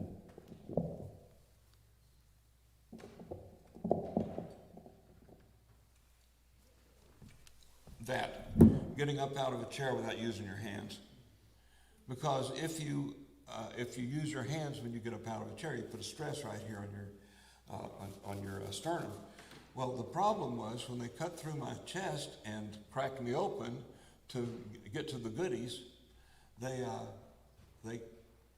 pinched my cubital nerve complex in my left hand and my left arm, so I lost almost all my finger strength and almost all my feeling. And of course, I don't know why Sheila didn't like having me play random bass notes. But I realized that the auto harp I could play with the left hand being what operates the strings, the chords, rather than what picks them. And I could play the dobro the same way with a steel. And so I took up the dobro about 1.5 years ago. And if you're lucky, I may inflict that on you later, maybe tomorrow. But anyway, thank you very much for listening to this nonsense here. I hope you may have gotten something out of it or nothing at all. Oh, I did forget one thing. Zimmerman also brought a form of musical tablature because he had trouble reading music. A lot of people who invent tablatures do this because they can't read notes. And what he did was he numbered all of the scale notes, 1 through 7, you know. And then for sharps, he ignored flats because there were only black keys on piano, so he made them sharps. He would write the number with just an outline, so it was a hollow number. And there were other notational tablatures like that too. There were shape note singing, which you see in the Broadman hymnals, where they have triangular notes that mean one particular pitch of a scale, and a diamond-shaped note for another, and then the round note is usually do, and it's a movable do system, so you don't have to worry about getting confused about which is which. So these tablatures are all legitimate to some degree, and they're usually agreed upon by the major part of the community that plays a given instrument. But most banjo music is written in tablature, dobro music is written in tablature, and this, fortunately, most auto harpists have resigned themselves to the fact that they're going to have to learn how to read notes, just sing the songs right, because you can't write throat tablature unless you're the Boston Strangler.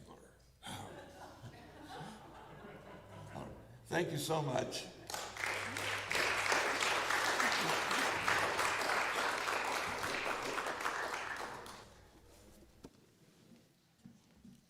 Thank you again, Bill. We're going to take a short break here for about 15 minutes. We're going to reset the stage, and we'll have, I believe, Dee Langley is up next. So if we could put a video on.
Okay, we're ready for our next presentation. Today we have Dee Langley. Dee has gained national and international prominence through solo and ensemble work, among which are performances with premier orchestras and concert tours throughout the world. She is the recipient of the 2011-2012 McKnight Artist Fellowships for Performing Musicians and the 2012 American Composers Forum Minnesota Emerging Composer Award in the category of World Music. She is a past president of Accordionists and Teachers Guild International. She teaches at the Minneapolis Community and Technical College, organizes events for the Northeast Accordion Festival, as well as the Accordionathon for National Make Music Day, and has produced CDs and instructive manuals. An expert in Eastern European music, her concerts and Balkan workshops always prove to be exceptionally popular. Take it away, Dee Langley.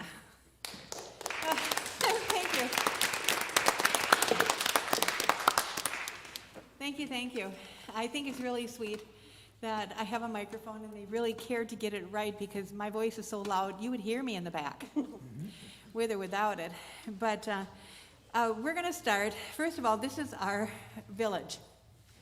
And after my group won the McKnight Fellowship for Performing Artists, we were awarded, like it was $20,000. We used that money for the 6 of us to go and live with the gypsies for 2 weeks. So what we're going to do is actually I'm teaching in Aroma, which is gypsy style, and that is a lot by ear. These people don't have a clue. 4 of them are my students. They don't have a clue.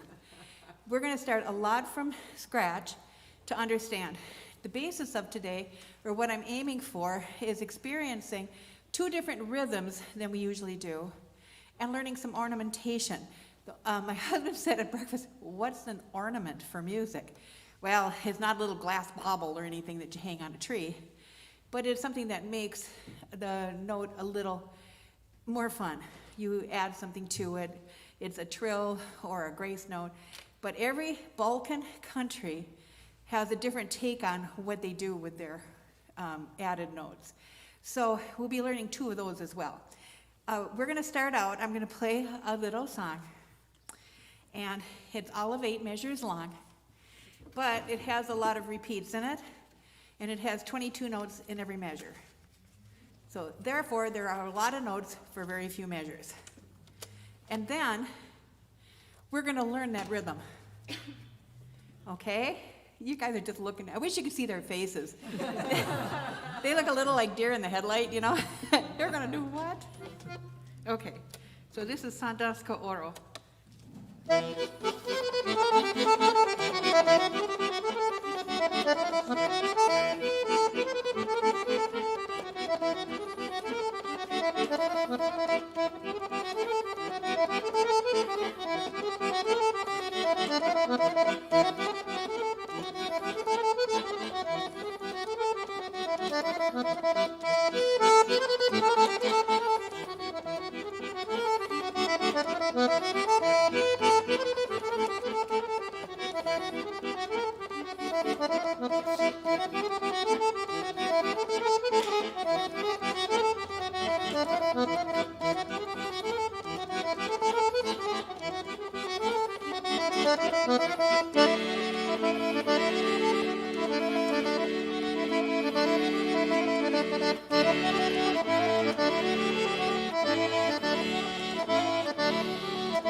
You notice I got their accordions on them before so they couldn't bolt after they heard it? Okay, so that is really highly ornamented, and it turns, and it actually is quite hard to play. The basses have a pattern, but the chords change differently than where the bass is where you think. And so I do have the music written out exactly as I played it, but I don't have that width, and we're not going to worry about that. Okay, here's the goal. First of all, the audience, you have a part in this. Your part is, it goes 1, 2. All right? That's it. That's your part. Okay, ready? 1, 2. Okay. You guys, we're going to divide down the middle. You 5, well, let's do it all together first. It'll go like this. 1, 2, 3, 4. 1, 2, 3, 4. 1, 2, 3, 4. 1, 2, 3. Okay, so, okay, we're going to do that. Ready? Ready? And 1, 2, 3, 4. 1, 2, 3, 4. 1. Okay. Very good. Okay, now this side do it. Ready? And you guys follow directly right after it. Krista, are you causing a problem? Oh, gosh, I am. Oh, she is. Her bass strap came off. How many of us have had that happen? I remember one time with Ethnic Dance Theater, we had a dance set, and there was some furious dance right before the Bulgarian orchestra set, and my strap broke on my accordion, and I'm sitting out on stage in the pit orchestra. And very quietly, just towards the end of the last one, I kind of picked up my accordion, kind of walked off, and the orchestra looked at me leaving, you know. And I had about 30 seconds to get duct tape and make make a new strap, and managed to get out within the first measure of the Bulgarian. How are you doing? Good. Okay. So, all right, you're going to do it, and then you're going to do it. Ready? So you watch them, then you watch them. Ready? Go. 1, 2, 3, 4. Yeah, don't do theirs. Everybody gets a solo here. Oh, we're taking turns. Just ready? Just do it one time and then be happy. Ready? And 1, 2, 3, 4. 1, 2, 3, 4. Do it again. 1, 2, 3, 4. 1, 2, 3, 4. So each one of those claps is worth 2 counts. All right? So right there we have 9 on this side and 9 on this side. If you add up to 18, that's great. Who do you think has the other 4 beats? Okay? No, you get only 2 to a clap. That's why you go 1, 2. So we're going to go 1, 2, 3, 4. 1, 2, 3, 4. 1, 2. 1, 2, 3, 4. 2. Okay, every revolution is 1 measure. Okay, so let's try that. Ready? Go. 1, 2, 3, 4. 1, 2, 3, 4. 1, 2. 1, 2, 3, 4. 1, 2, 4. 1, 2. 1, 2, 3, 4. 1, 2, 3, 4. 1, 2. Now I'm going to play, and you guys are going to do that. Okay? Now we're going to go a little slower. We're going to go that tempo. Okay, ready? Go. 1, 2, 3.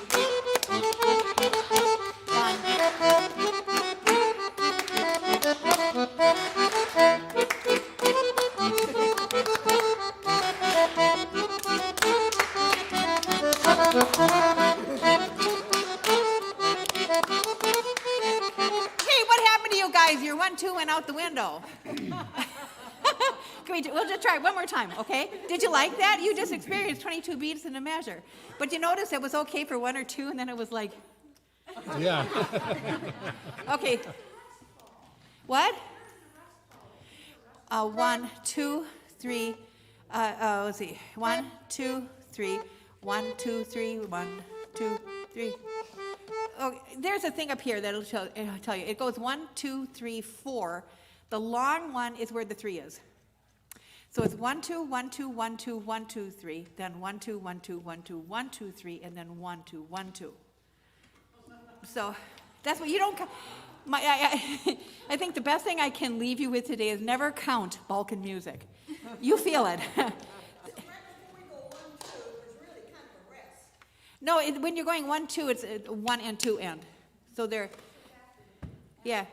So right, so there are 16th notes. We're counting 16th notes. So there is also, the music is written out. I put a little excerpt from it, so you may want to pick up the handouts, and you can pick them up now and you kind of dovetail. So yeah, it's counted 1, 2, 3, 4, 5, 6, 7, or 1, 2, 3, 4, 5, 6, 7, 8, 9. That's over here. 1, 2, 3, 4, 5, 6, 7, 8, 9. 1, 2, 3, 4. And you add 9 and 9 is 18, and 4 should add up to 22. You ready? And there's no pause between sections. All right? Ready? Ready? Set, go. 1,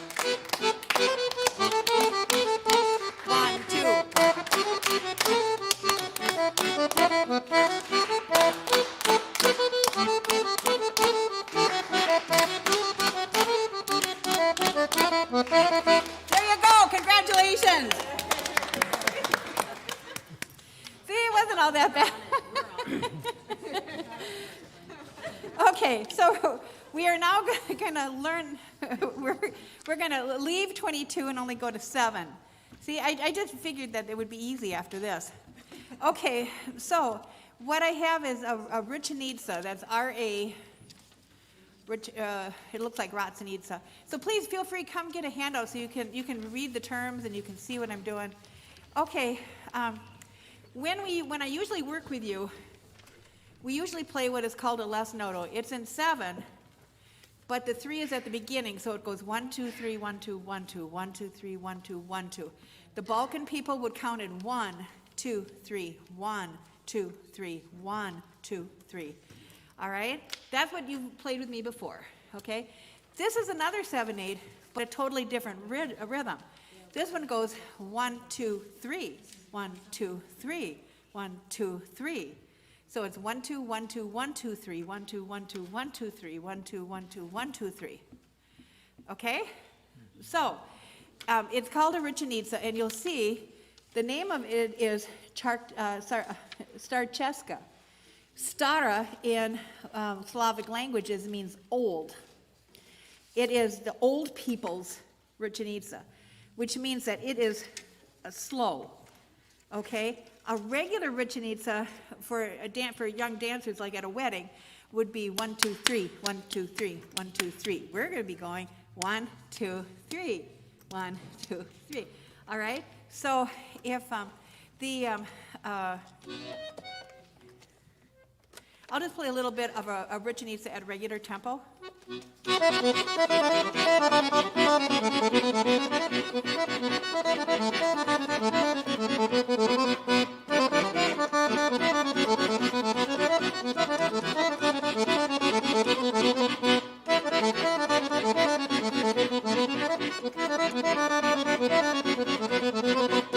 All right, that's a fast one. That's what they do. 1, 2, 3, 1, 2, 3.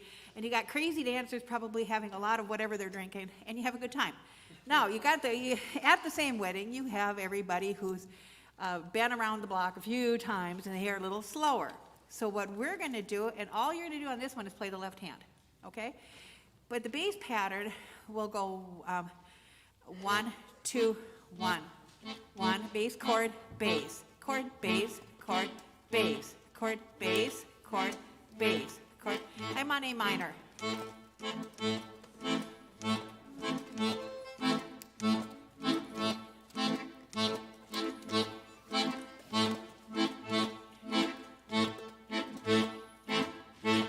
So can you hear, if we dissect it, it goes 1, 2, 3, right? That's just like the other one.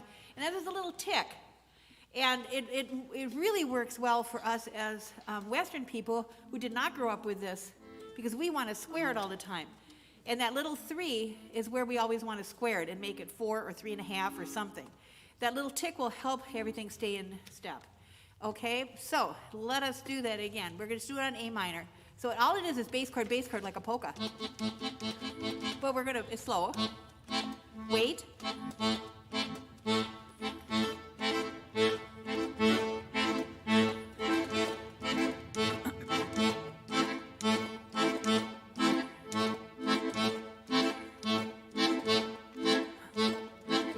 Now go to G bass.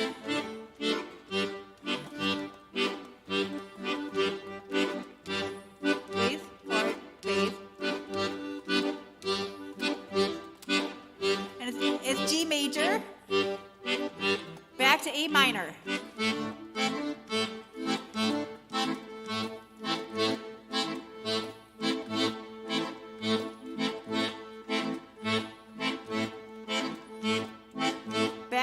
G major, back to A minor, back, down, down, up,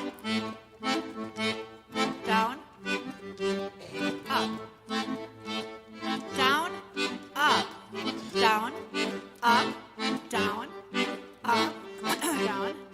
up, down, up, down. Stay on A minor. A minor. Down. back up. Now we go down, down, up, stay there. Down, up, stay there. Down, down, up. Okay, now we're going to do it on major. We're going to play A major and G major. Ready? Ready, and A major.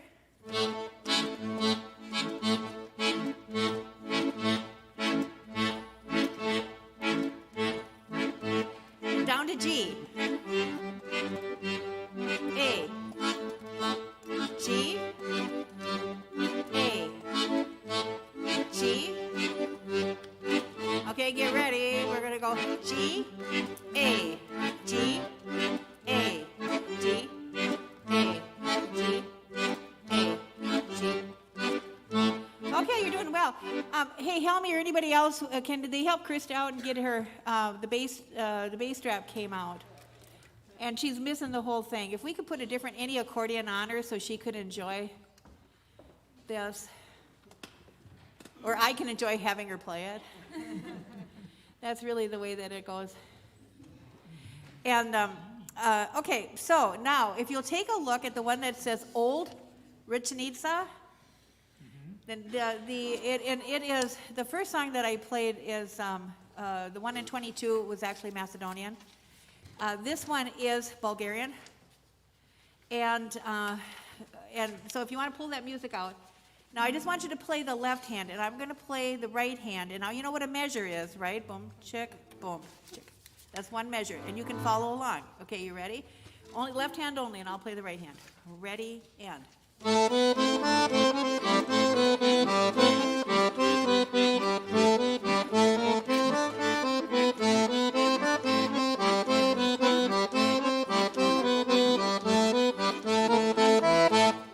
Okay, good. So that was twice through the line.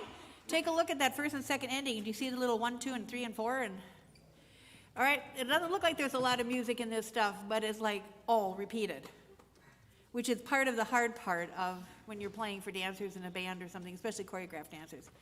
You can't afford to miss repeat or you crash the line, okay? So don't forget, we have to do that 4 times. So you do the first ending, second ending, third ending, fourth ending. Okay, we'll try it again. Okay, here's the first line. Ready, and.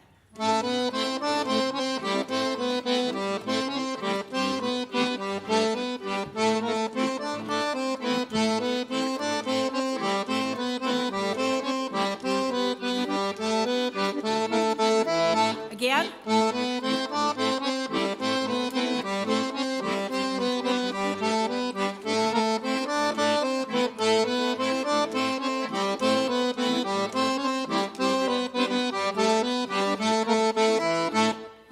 Second line, 2, and now we have to change like we did. We go down, up, stay there, down, up. Okay, ready? Second line, ready, and. Down, up, down,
catch the drift there.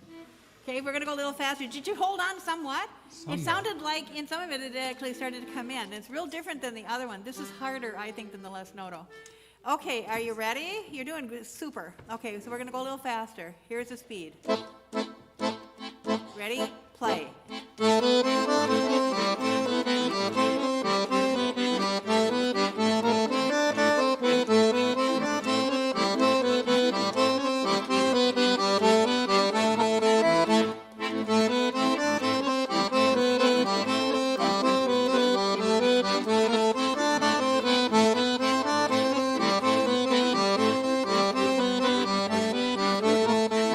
Second line.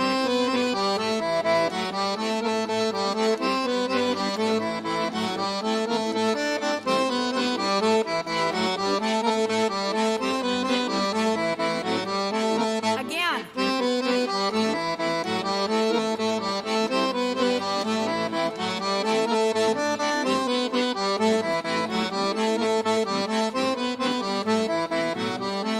Major.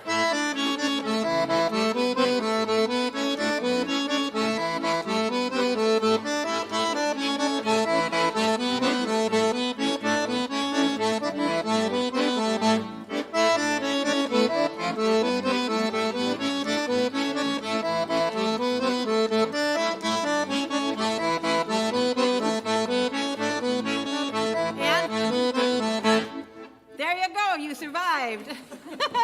Give them a hand, they are very brave.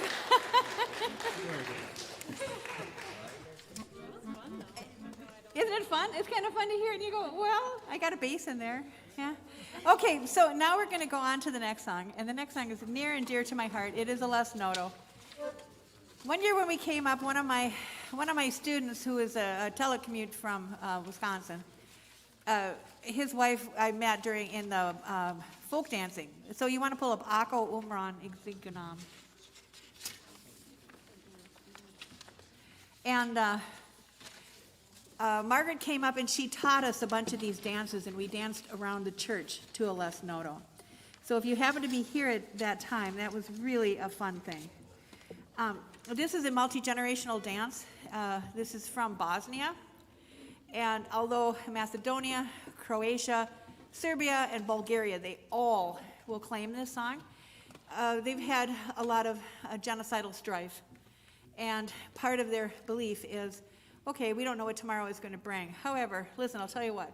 If something happens to me, you guys just remember what a crazy kind of guy I was, and come and dance on my grave, have a drink, and smash the glass, because that is their custom in Eastern Europe. Is to, when they're very happy, they smash dishes, which I know some of you have heard my story.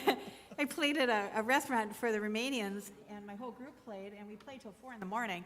because the soccer team came in. We made $400 in tips that night. We had $20 bills stuffed everywhere on our peoples.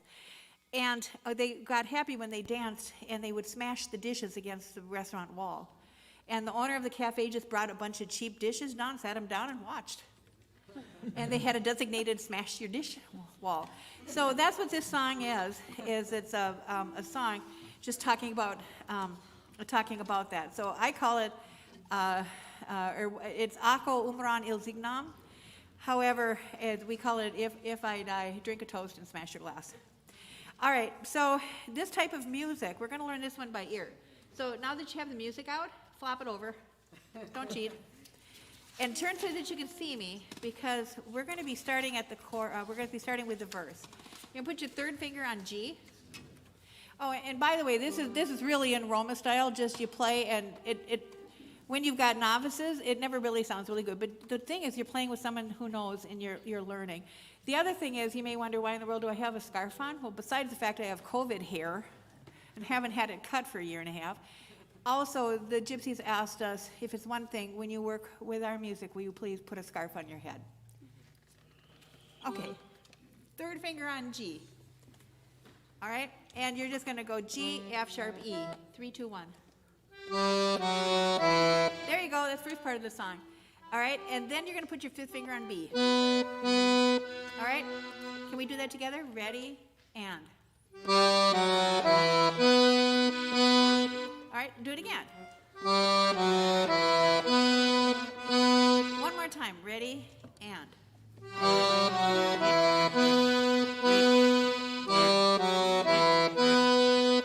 Good. Twice in a row. Okay, ready? Play.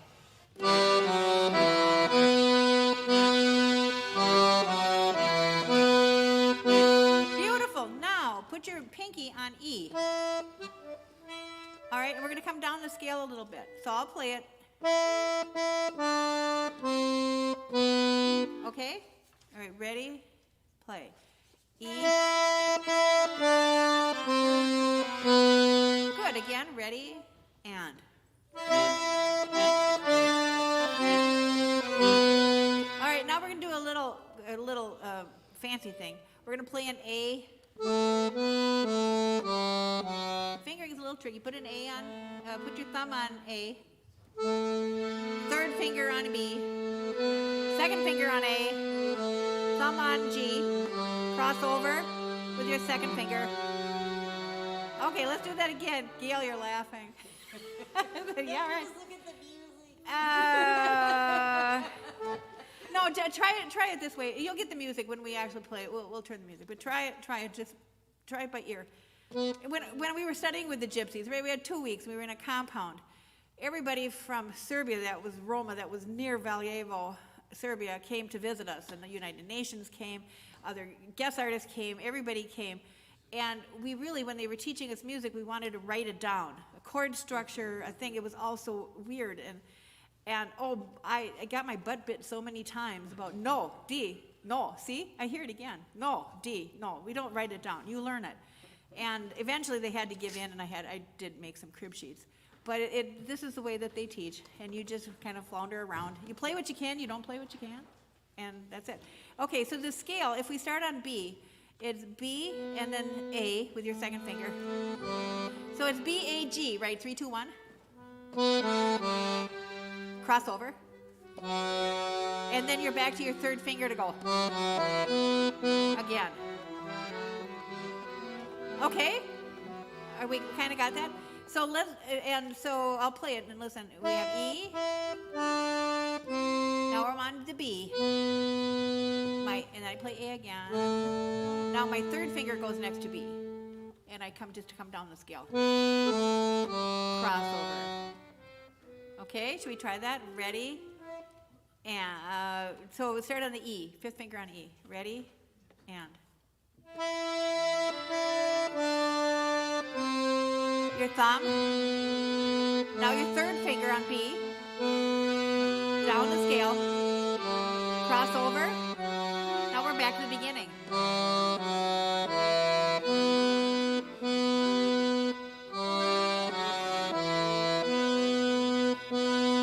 F sharp.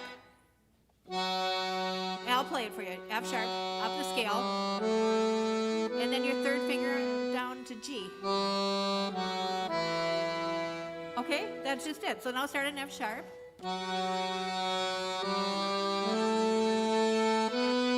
G. F sharp. All right, now we're going to try the whole thing, and I'll shout it out. Then you can look at your music, okay? I think you are very, very brave. Okay, ready? And G. Move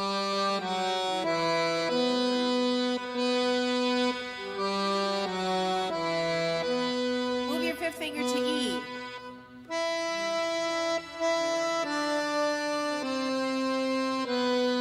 And your thumb. Now your third finger on B. Come down the scale. Cross over. We're back at the beginning.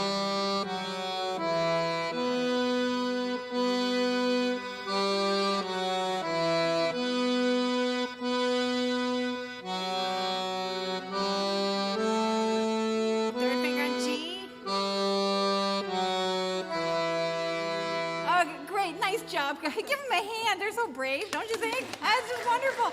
Okay, now turn your music around and take a look at what you just did. This is your part in it. Do you see? There it is, right there. And I don't have any of the fingering in. How nice of me. Okay. Yeah, but you put your third finger on G. And actually, right now, I don't care what finger you put where. Just have at it. Read what you can. Ready? And.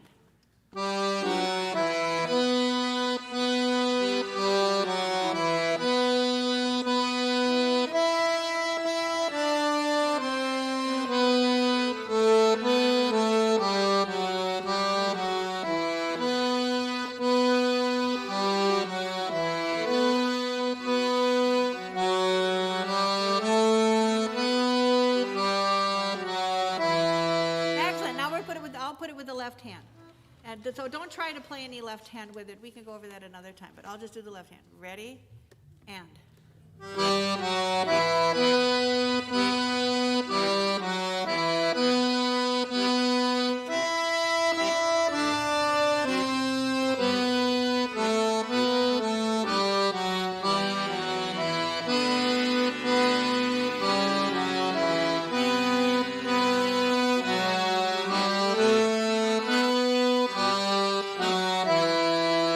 Excellent. So let's do that again, shall we? Ready?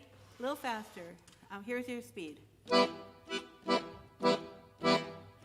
it'll be da da bum bum bum bum. So just hang on, okay? It's pretty quick. Ready, ready, and.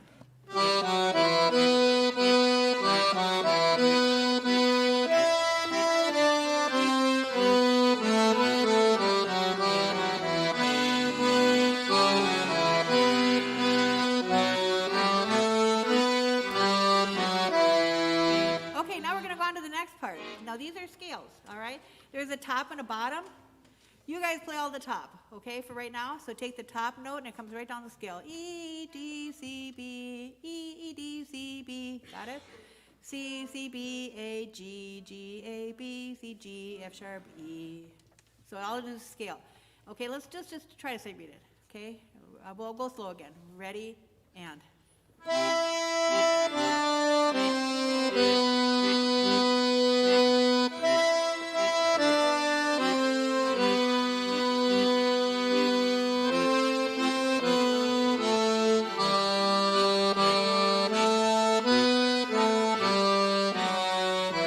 Any repeat it?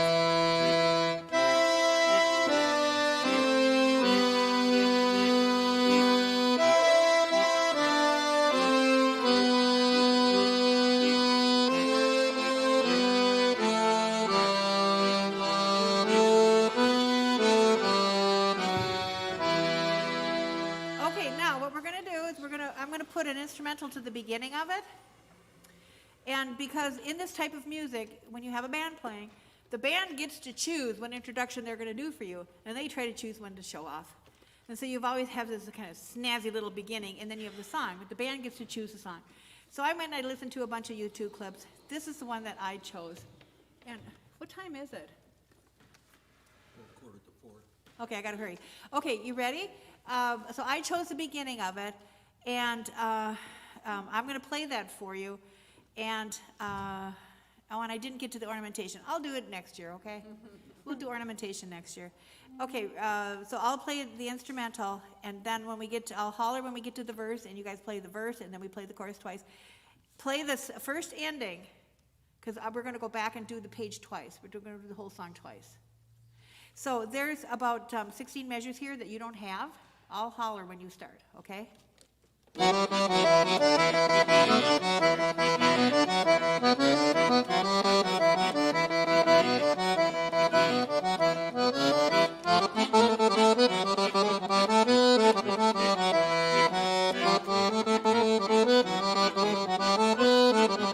Ready? Here you go.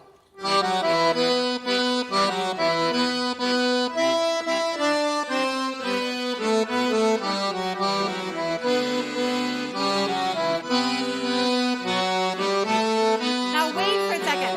Wait. That was a smash your glass. Did you like it? I'm going to do it again. Yeah, there you go. They had to use a cymbal sometime. I don't care. Go like this. But anyway, that's your smash the glass. So if we go the bar. Right here where I am? Here's the smash glass part. I don't hear any glasses smashing. Smash a glass. Do something. I don't care what you do. Be creative. Okay, again. All right.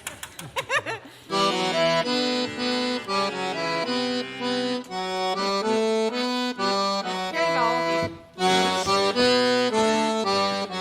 Now we'll play.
go.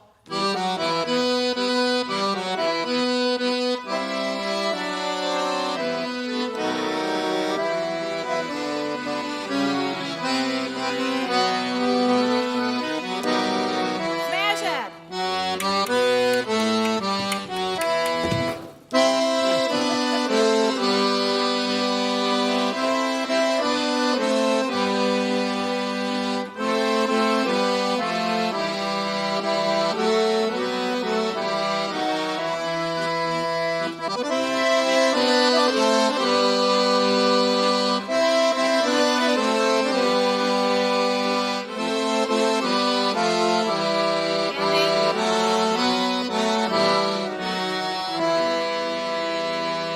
Smash your glass. You get as many dances as you can drink during the song, I think. All right. Well, I think that's got to be it for this time. But I certainly have had fun and appreciate all of you being so brave up here. So thank you. And I might also add that during the pandemic, what I did was write out a lot of this music. So I have a new book coming out with a lot of these songs in and the ornamentation, different things in. So if you like it, what I just played for you, everything will be in there. When is that coming out? Well, it should be out now, but we're a little slower after COVID here. So I hope within the next month. And I have a sign-up sheet somewhere, and I'll set it out. You have it here? Yeah, it's somewhere. All right, thank you. Thank you, Dee. Just got one of these. Just got one of these. Okay, we're going to take a few-minute break here to get set up for the Dance Attic. Can you go ahead and run a video in the meantime? Thank you.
you see it? Hey, yeah. Yeah, man. Yeah. Are you doing the house? Do the house. Do the brick house. There you go. Yeah. Yeah. All right. Guitar mic.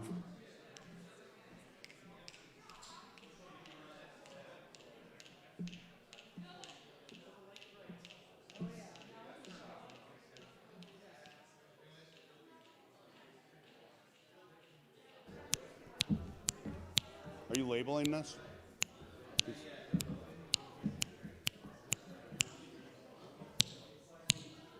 Okay.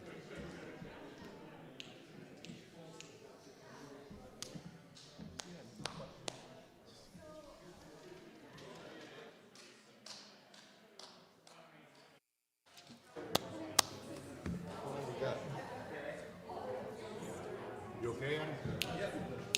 Everything in there? I can play them all, that's cool.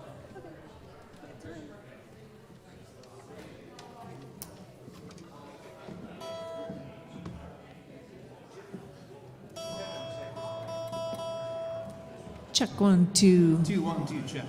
I don't know. That's probably close enough. It's going to be plenty loud.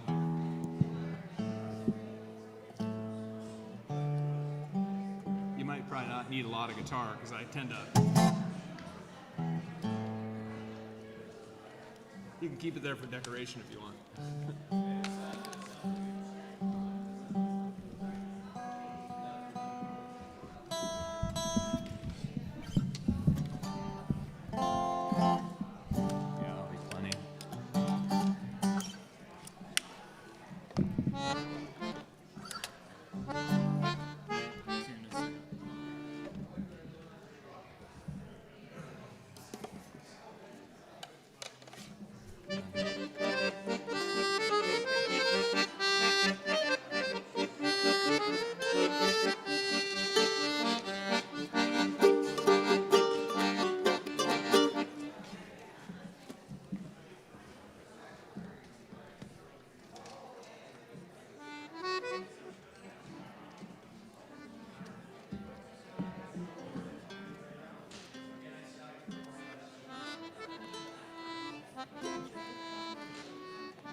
What's that? Yeah.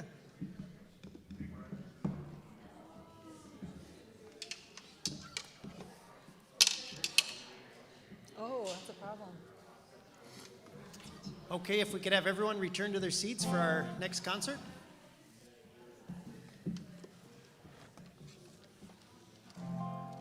And one more reminder to get silence your cell phone if you've turned it back on. I think they might outplay your cell phone, but still a good idea.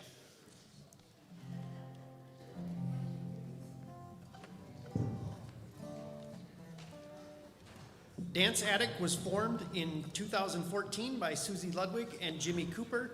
Their quirky and unique musical taste evolved past jamming on old favorites, and they soon began writing songs of their own. They cleared a dance space in Suzi's barn attic to create a practicing space, so the name Dance Addict was a perfect fit.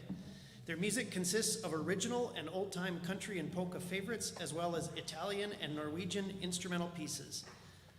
Although their original music is hard to confine to a particular genre, it is packed with charm and fun. Together, their energy and positivity radiate throughout their live performance. Take it away. Thank you. Hey, we're Right. professionals. Woohoo! You're in good hands today. It's been a lot of fun today, and it's really a treat to play. So Treat to play for a live audience. This is great. yeah. Instead of the live stream, which is better than nothing, but this is much better. All right. Well, hang on to your seats there, kids. We're gonna get it funny.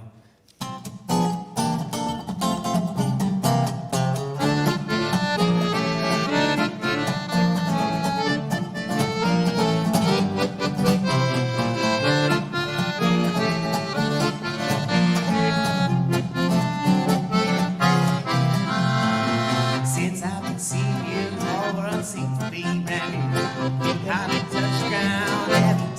come around. I'm happy as a fool now that I'm in love with you. I don't wanna, I ain't gonna be without you. Go ahead.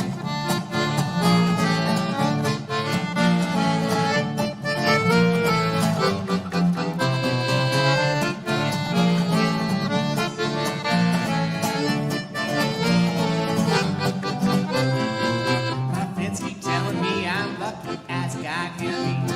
Feel like a lucky charm when I hold you in my arms. Life was a mystery till I found that you're for me. I don't wanna, I ain't gonna be without you. Good. I ain't gonna, I don't wanna be without you. Well, before I met your love, got pushed around, knocked to the ground. Well, I seem to be so unfair.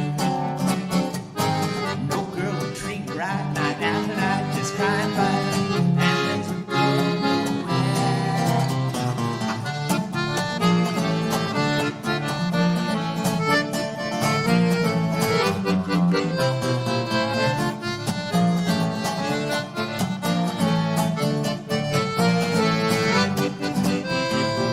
But now I'm feeling fine, hold you, babe, and share the wine.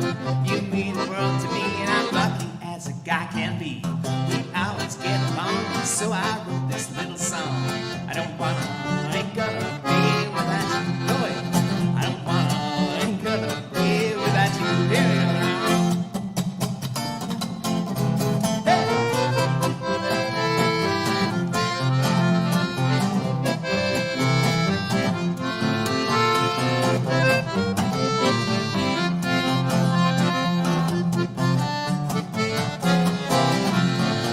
Since I've been seeing you, the whole world seems to be brand new.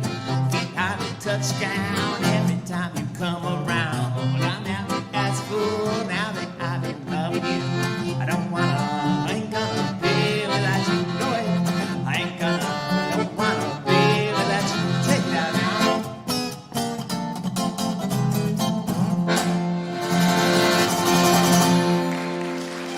All right. Thank you. Sorry about the major 6 chord at the end, Helmi. Sorry. We won't do it every time, we promise. No, we end every song with a major 6th. We could try like a sharp 9 flat. We tried that once and it just kind of, laid there. All right, are we gonna do the Park Point? Yeah. Here's another song. That was the song we wrote off of our first album, and this one also is on the first album, and it's called the Park Point Carousel Waltz.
Thank you.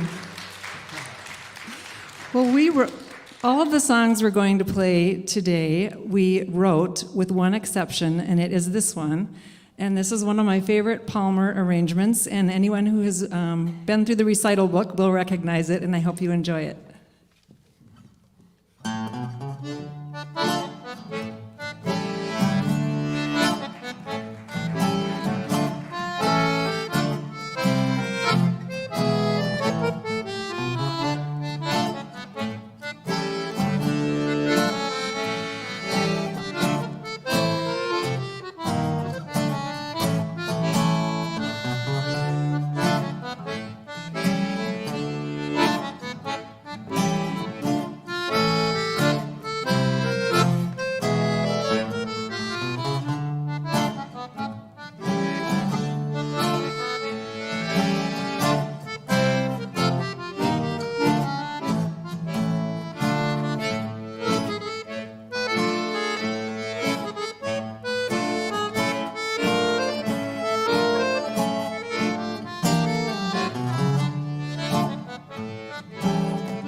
Well, the chords to that one were a mystery to me.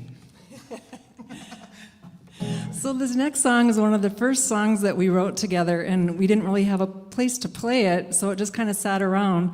But this year, in the pandemic, we released a Christmas EP, and we decided to call this one Christmas on the Brule. And the Brule, for those of you out of town, is a beautiful forest about 30 miles east of here along Lake Superior. It's just gorgeous. And I like to picture wintertime and the different animals promenading about when I play this song.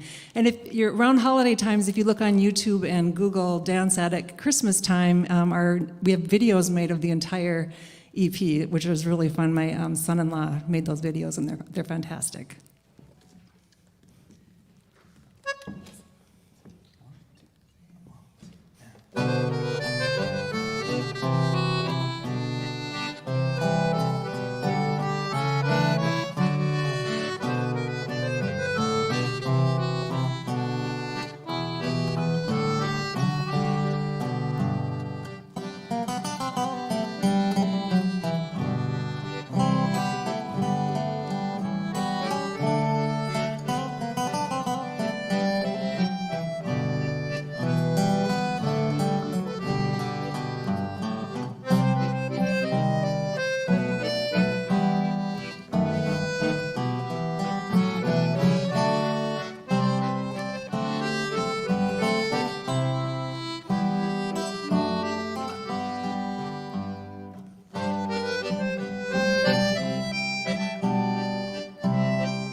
That sure is a pretty one.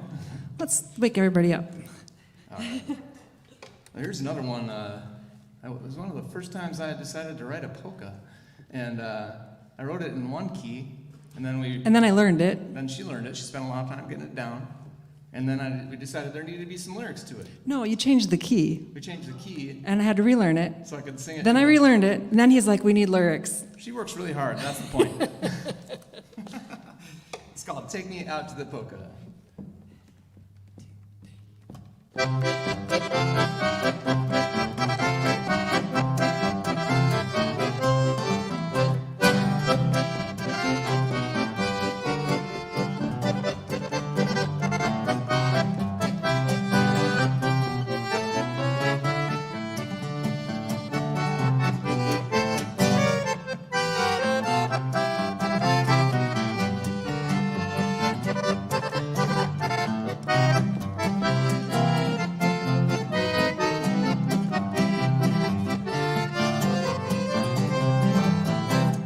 Please take me out to the polka, dear. Wanna go, wanna go, wanna go, wanna go and polka tonight. Hey, join in the fun, we're going out on the town. We're having a ball and we may never go back. Say, oh, please take me out to the polka, dear. Wanna go, wanna go, wanna go, wanna go and polka again. So don't miss the chance when the band starts to play and we can dance the whole night long.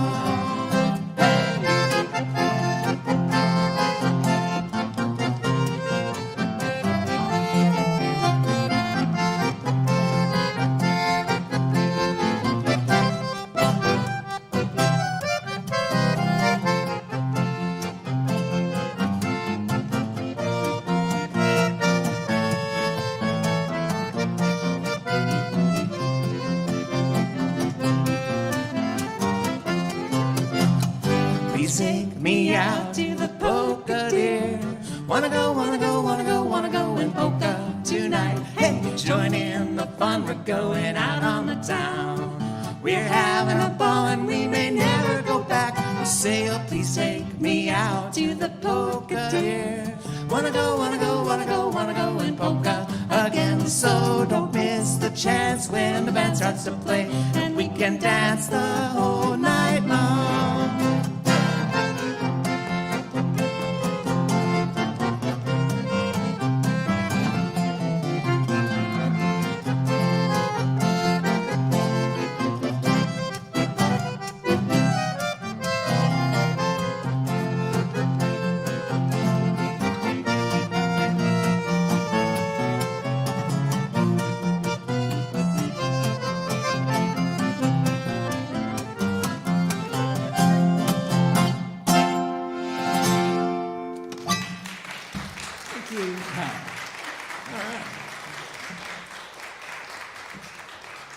So after all that work, it sounds pretty good with the lyrics, huh?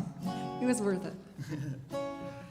Well, so over the summer it would have been earlier, of course, if it hadn't been for that one COVID thing. We were going to release a new album last year, and that got scrambled up on us. So, but we were lucky enough to release it finally in July last year. Outdoors.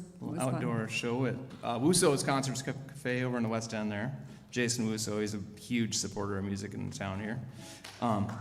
Anyway, but this is the title track off that. It's called Livin' for Today.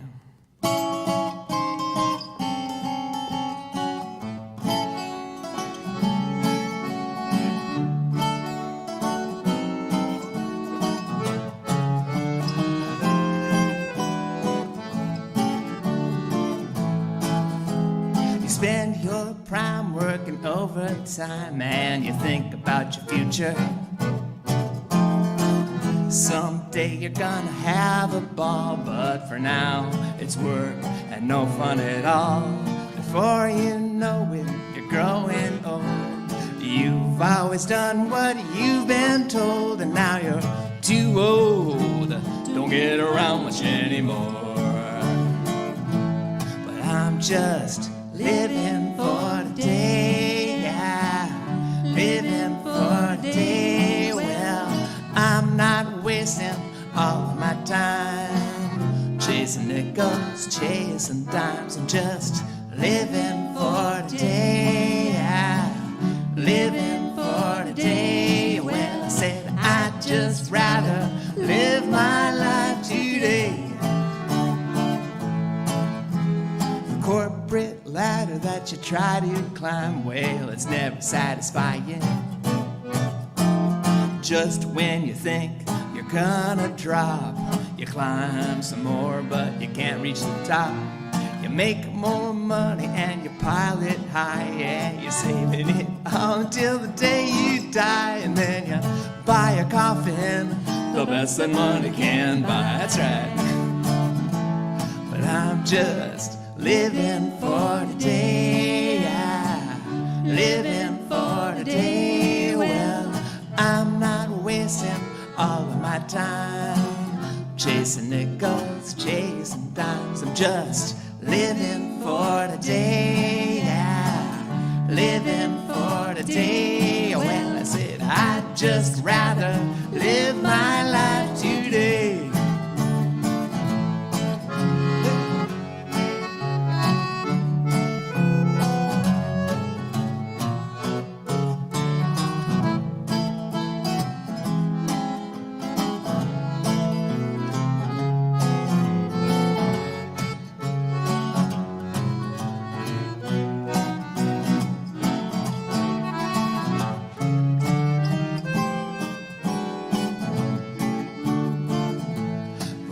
Just living for today, yeah, living for today. Well, I'm not wasting all of my time chasing nickels, chasing dimes. I'm just living for today, yeah, living for today. Well, I said I'd just rather live my life today. I said I'd just rather live my life, yeah.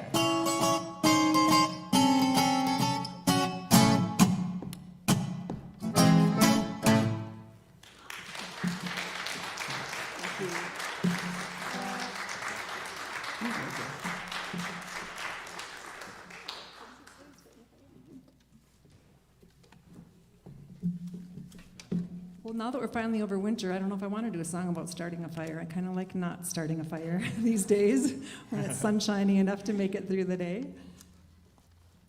But this is a song off of our first album called Starting a Fire with You, and there's also a pretty awesome video of this on YouTube that Perfect Duluth Day made for a holiday kind of video card from Duluth one year, and it's pretty fun. And it features my B-flat wazoo. 1, 2, 3, yeah.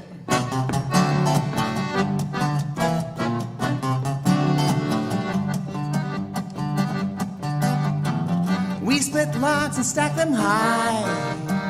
Summer ain't long and time to fly. We'll get by winter or summertime. When winter winds are blowing strong, we're in the cabin all night long, singing songs, living a dream for two. Sometimes we're in the mood for dancing, swinging all night, taking our time and romancing. Sure feels right. Stoke up the fire and keep us warm. We never mind when there's a storm. We're at home, deep in the woods up north. Shovel the snow, hear the wind blow, wood pile the pie, loving all night. Babe, I'm starting a fire with you. Here we go now.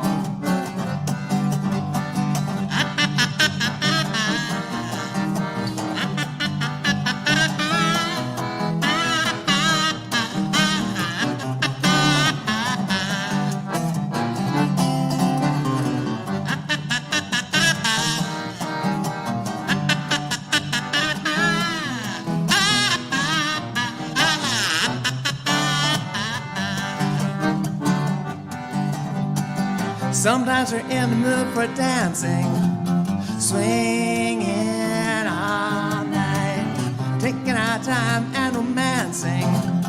Sure feels right. us warm. We never mind when there's a storm. We're at home, deep in the woods up north. Yeah. Shovel the snow, hear the wind blow, wood pile up high, loving all night, babe. I'm starting a fire with you. Shovel the snow, hear the wind blow, wood pile up high, loving all night, babe. I'm starting a fire with you. Babe, I'm starting a fire with you.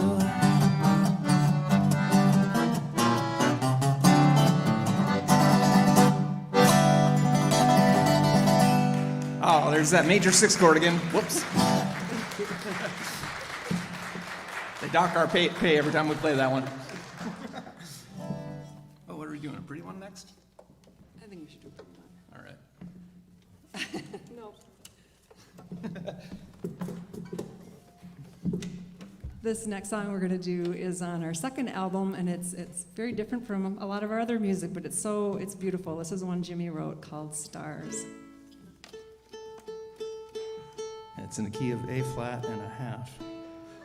All right.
That's why we have trouble with categories.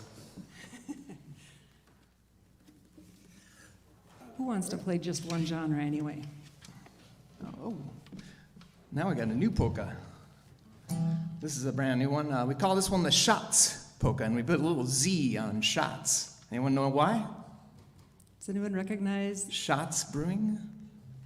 Never heard of it, huh? Laverne and Shirley? Don't even watch Laverne and Shirley. They You were guys don't team. watch, well, yeah, there's a fantastic program that came about 1975, Laverne and Shirley. Might want to tune into that show and check it out. Anyways, and we would like a sing-along in this. The lyrics are complicated. So, you guys ready? I'll coach you on this. The lyrics are, more beer here. Got it? Everybody? 1, 2, 3. More beer here. Except it'll be faster. What key is it in? It's in A. Okay, good to know.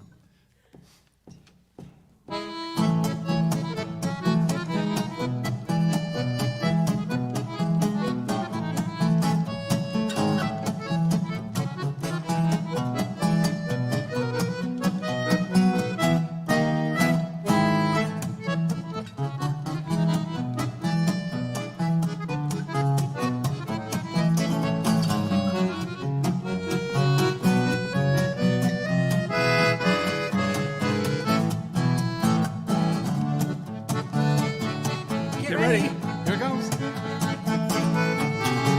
More beer here.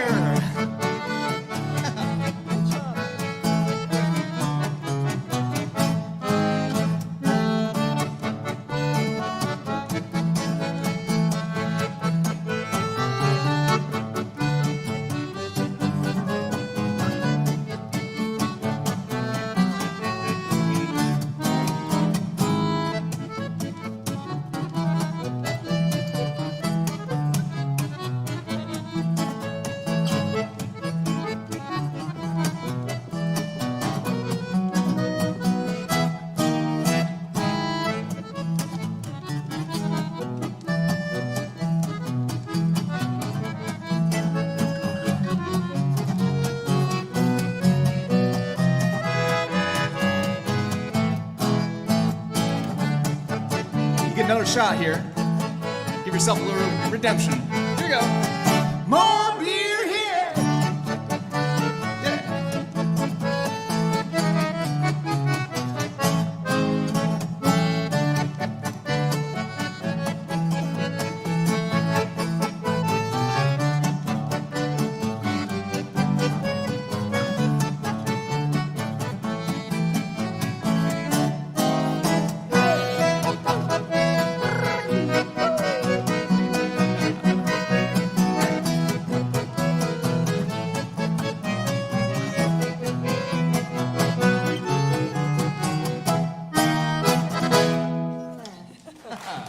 Good job. Good job. All right. It's probably a little too early for beer, but we'll get there. We'll get there. Let's see. So now, here's the new one. You want to tell them about the new one? Yeah, I'll tell them about the new one. So I'm sure all of you who are performers suffered the same lack of gigs over the past year that we did, and we were very fortunate and got to spend a lot of time at the lake that we usually don't get to. And so this is a song we wrote. I'm sure you've all seen Lake Superior out there, and it can be just, it can be a torrent, and it can be really wild, but it can also just be a very gentle sheet of glass, almost like a pond. And when you get those summer days when you can just put a big floaty out there and anchor it down and lay out there, that's where this song came from. And what's the song called? Lollygager Days. I like the sound of that. Oh yeah, I got that.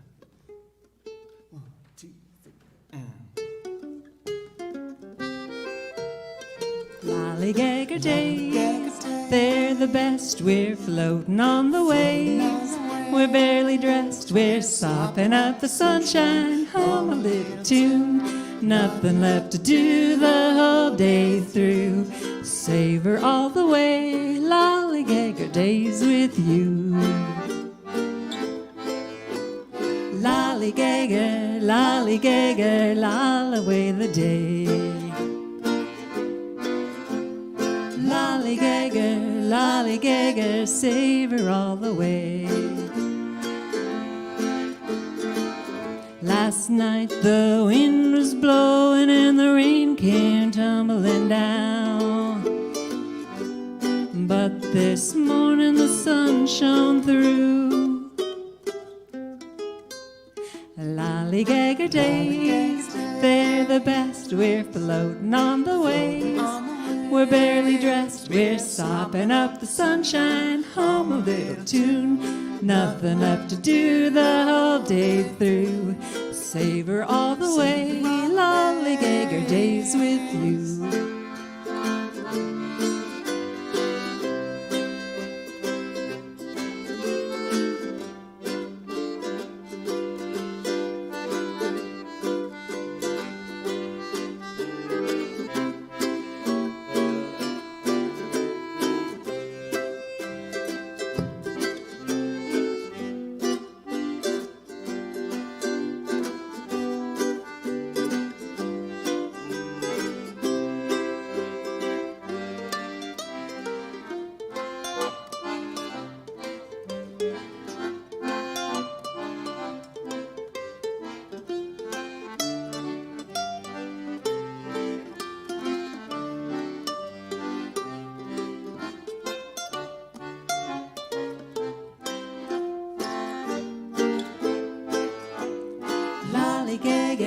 Lollygagger, loll away the day.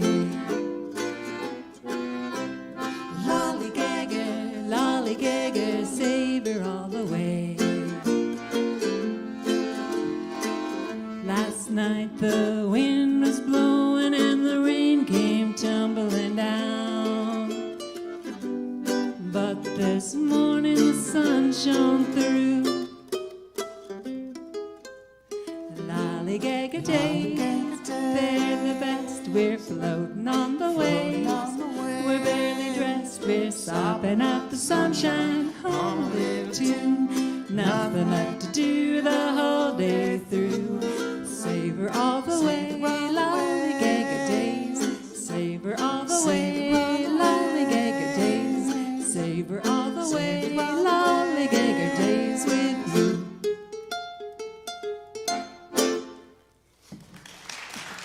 Thank you.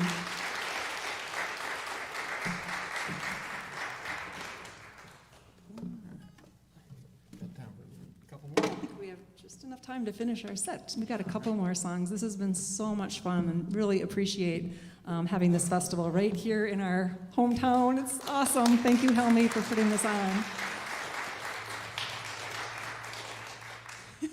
You can tell what song we're going to be doing by Jimi's Headwear. Another thing we did over COVID when we were all staying at home is we wrote a children's book that's based on this song, and it's back on the table if anyone has any children in their life. This one is called Living with a Bear. And there's also a music video for this one, too, that Dave Mailing made. Yeah, we have a lot of videos, don't we? Yeah. Kind of like MTV darlings, you know? Is there MTV anymore? I'm living with a bear. I'm living with a bear. I'm living with a mean old country bear.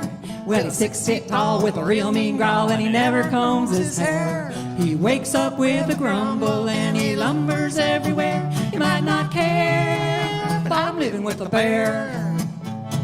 Well, I grew up in a country home, ordinary as can be. Every day just like the rest, nothing ever happened to me. Moved out on my own, got a grown-up job and a family. Then one day I nearly jumped out of bed. It was a shock for me to see I'm living with a bear. I'm living with the bear. I'm living with a mean old country bear. Well, he's 6 feet tall with a real mean growl, and he never combs his hair. He wakes up with a grumble, and he lumbers everywhere. You might not care, but I'm living with the bear. Well, you might see me in a shop downtown or an upscale grocery store. I think I look so civilized. Well, I'm telling you what, there's more. None of my friends could have a clue, so normal I appear to be. But I might as well fly in a UFO. Life is strange as it can be when you're living with a bear. I'm living with the bear. I'm living with a mean old country bear. Well, he's 6 feet tall with a real mean growl, and he never combs his hair. He wakes up with a grumble, and he lumbers everywhere. You might not care, but I'm living with the bear.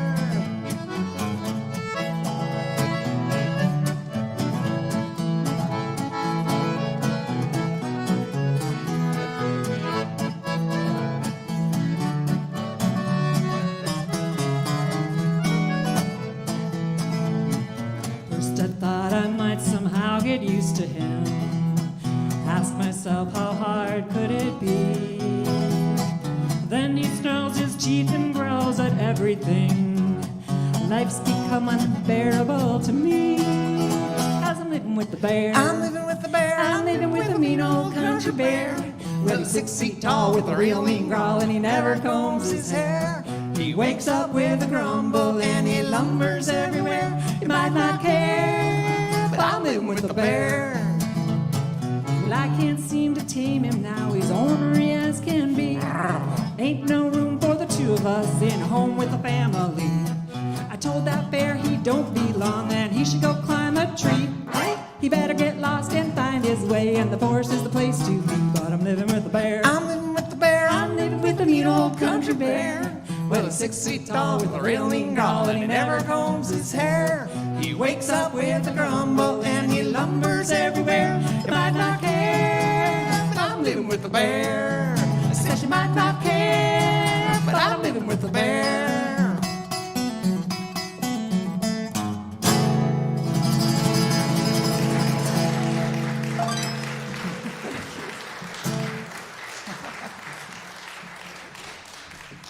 Well, thank you so much. We have just one more song, and this is also a new polka. We've been writing quite a few polkas over the past year.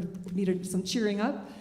This one has a disclaimer written right into it. It's called the Oopsie Doopsie polka. So if we make a mistake, we meant to do it. That would have helped earlier, too. The oopsie doopsie set. All right, you ready? 1, 2, 3, 4. I played the polka all across the land, never missed a note and very sure of hand. Until one day I got such a thrill, she hit the dance floor and my heart went still. And then it's whoopsie doopsie, I played a wrong key. Whoopsie doopsie, was that really me? When she's out dancing, my brain starts to freeze, and then it's whoa, whoa, whoopsie doopsie, that's all for me.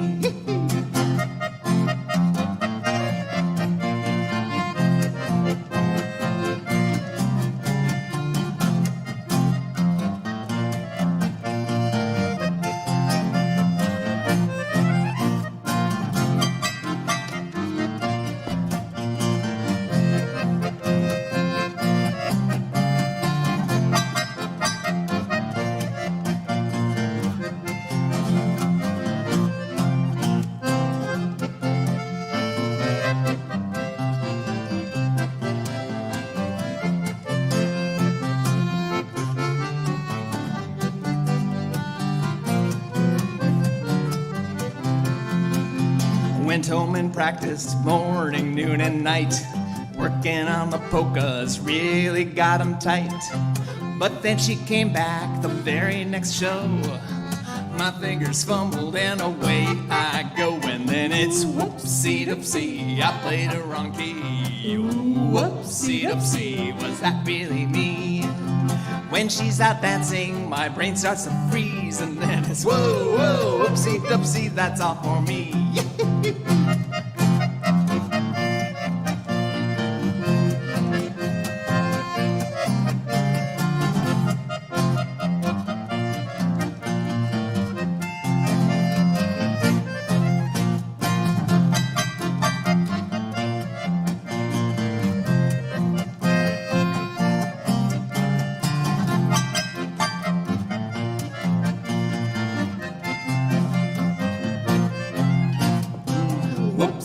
Whoopsie, I played a wrong key. Whoopsie doopsie, was that really me? When she's out dancing, my brain starts to freeze. And then it's whoa, whoa, whoopsie doopsie, that's all for me. Whoopsie doopsie.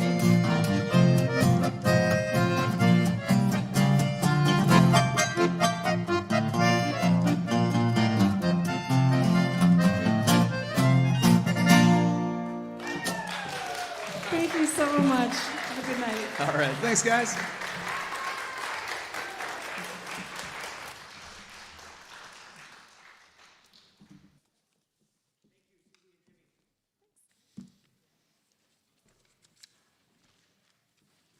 So for those of you watching us online, again, a reminder, we have a link in the description below the video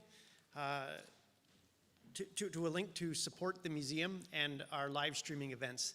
So please take the time to take a look at that and make a donation. It really helps us keep these things going.